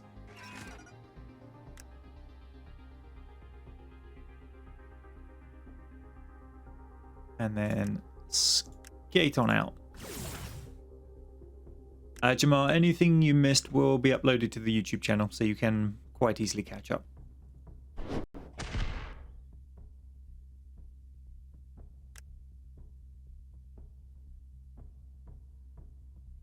He went round the landmine. Game!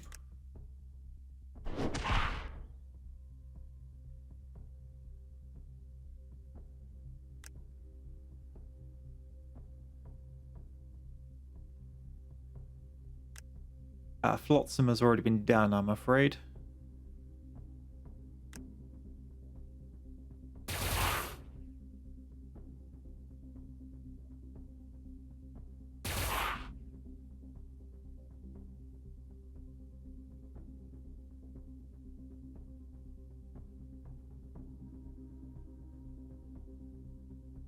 Oh, you're kidding me.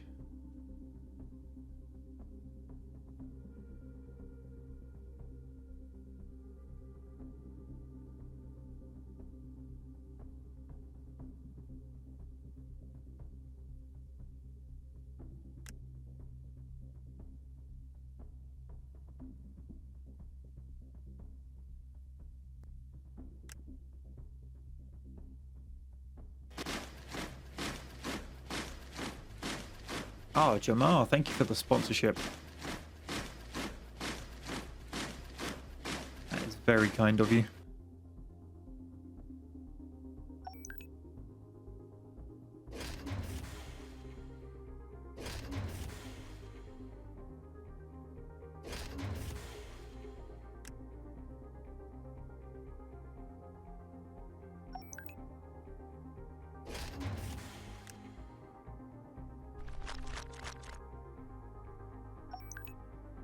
Just in time. Last round.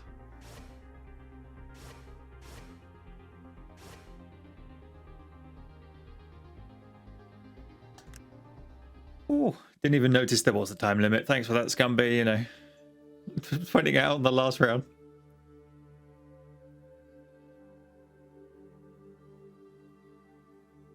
Ugh, system stabilized. Thank heavens I won't do it again, honestly. Yeah, don't push red buttons. We'll see, Space Cowboy. Alright, now we can get back to the rooms. Go to the back rooms. Sorry. That looks like another elevator.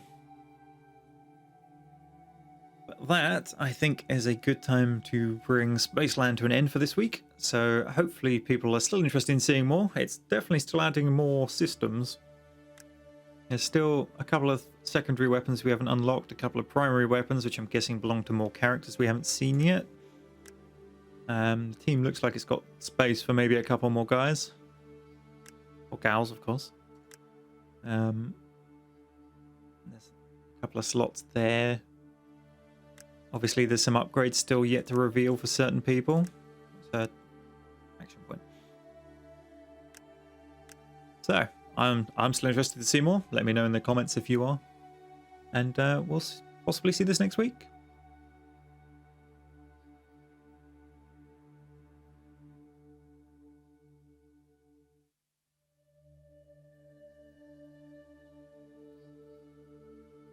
All right, Jamar, thank you very much. So for anyone who's new, the sponsor thing is akin to Twitch's subscribers. And you can see down in the bottom right of this Be Right Back screen. He was the most recent person to do that. Super Chat is the equivalent of... Is there an equivalent? I think it's meant to be their bits system. It should let you put a chat message in, which would have hopefully popped up at the top when Cody did it. I believe it did. The audio won't pipe through just yet because I'm in a two PC stream setup, and it's not set up to pipe the audio back from the stream PC into the recording PC. Just because I don't have enough inputs and outputs. When I get the Go XLR around Christmas time, that should become a viable option. Although I'm still not sure whether I would want to do it, because it'll be a bit weird when you come back to watch it on YouTube later and all of this streamy stuff just isn't there. So all of these pop-ups and things are for the stream only. The guys watching it back on YouTube later do not see it. Which is the main reason I am still using Elgato's capture software as opposed to OBS. Because it does let me keep the stream and the recording very separate. This is why you can get the webcam and the dog and all those other fun things, and I don't have to worry about it being weird and out of context on the videos later.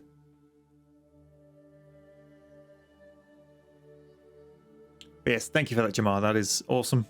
So you're the first person with the little ranker symbol next to your name. I can't believe what increments that goes up in. I can't remember, sorry, what increments that goes up in. I think there's 5 or 6 ranks, and the more months you do, the more it goes up. It's pretty nonsense, to be perfectly honest, but some people like it, and of course I appreciate any support. So No Man's Sky was billed as the next game. I might, to be perfectly honest, not do that this week. We've overrun quite a bit with some of the other games, and I'm not sure half an hour of No Man's Sky is particularly worthwhile.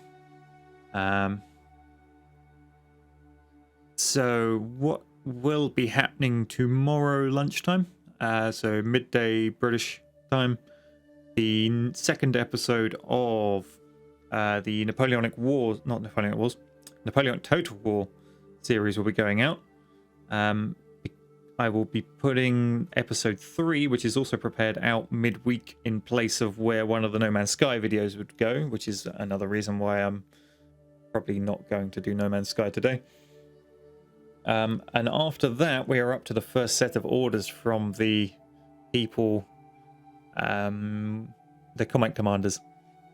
Which, Jamar, you are now eligible to be. If you have any interest at all in Napoleon Total War, you are now on the short list along with Mr. Cody for taking control of an army once I build a new army for there to be someone to take control of, if that's something that interests you. If it is, hop in the Discord and put a thing in the access requests channel and I will set that up.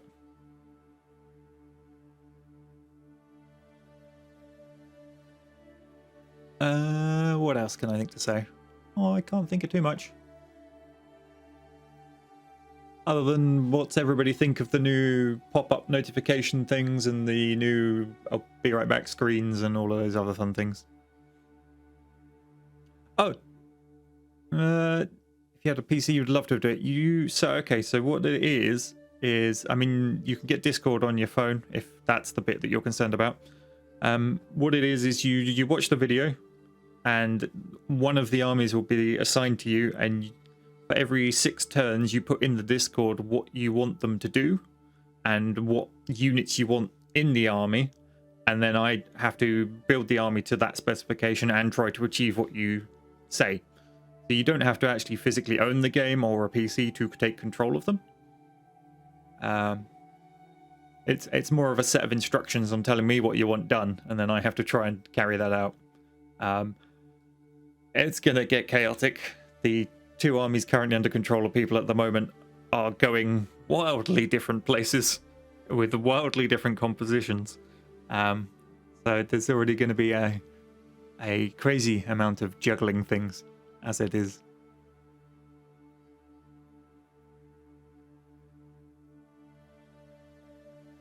Just to let you know about Flotsam, Jamar, so there'll be 2 more videos go up, and then after that I'm putting it on pause for a while because we have kind of hit the end of the content that they've got in at the moment. It's an early access title. There's a little bit more, but it's more just improved buildings that do things that we are already doing. So I've kind of put the series on pause for a bit while they do more updates and release more content, and I'll bring it back as and when they bring more updates in so that people can see the new stuff as it arrives. Quite what I'll put in its place, I'm not sure. The monthly Humble Bundle has Crash Bandicoot and Spyro the Dragon, which are both classics. In fact, it's the trilogies of them. So we may see those pop up occasionally, or I may just do those as fun streams during the week. They're the sort of game I would quite happily just play for a bit, so maybe I'll start doing streams during the week. We'll see.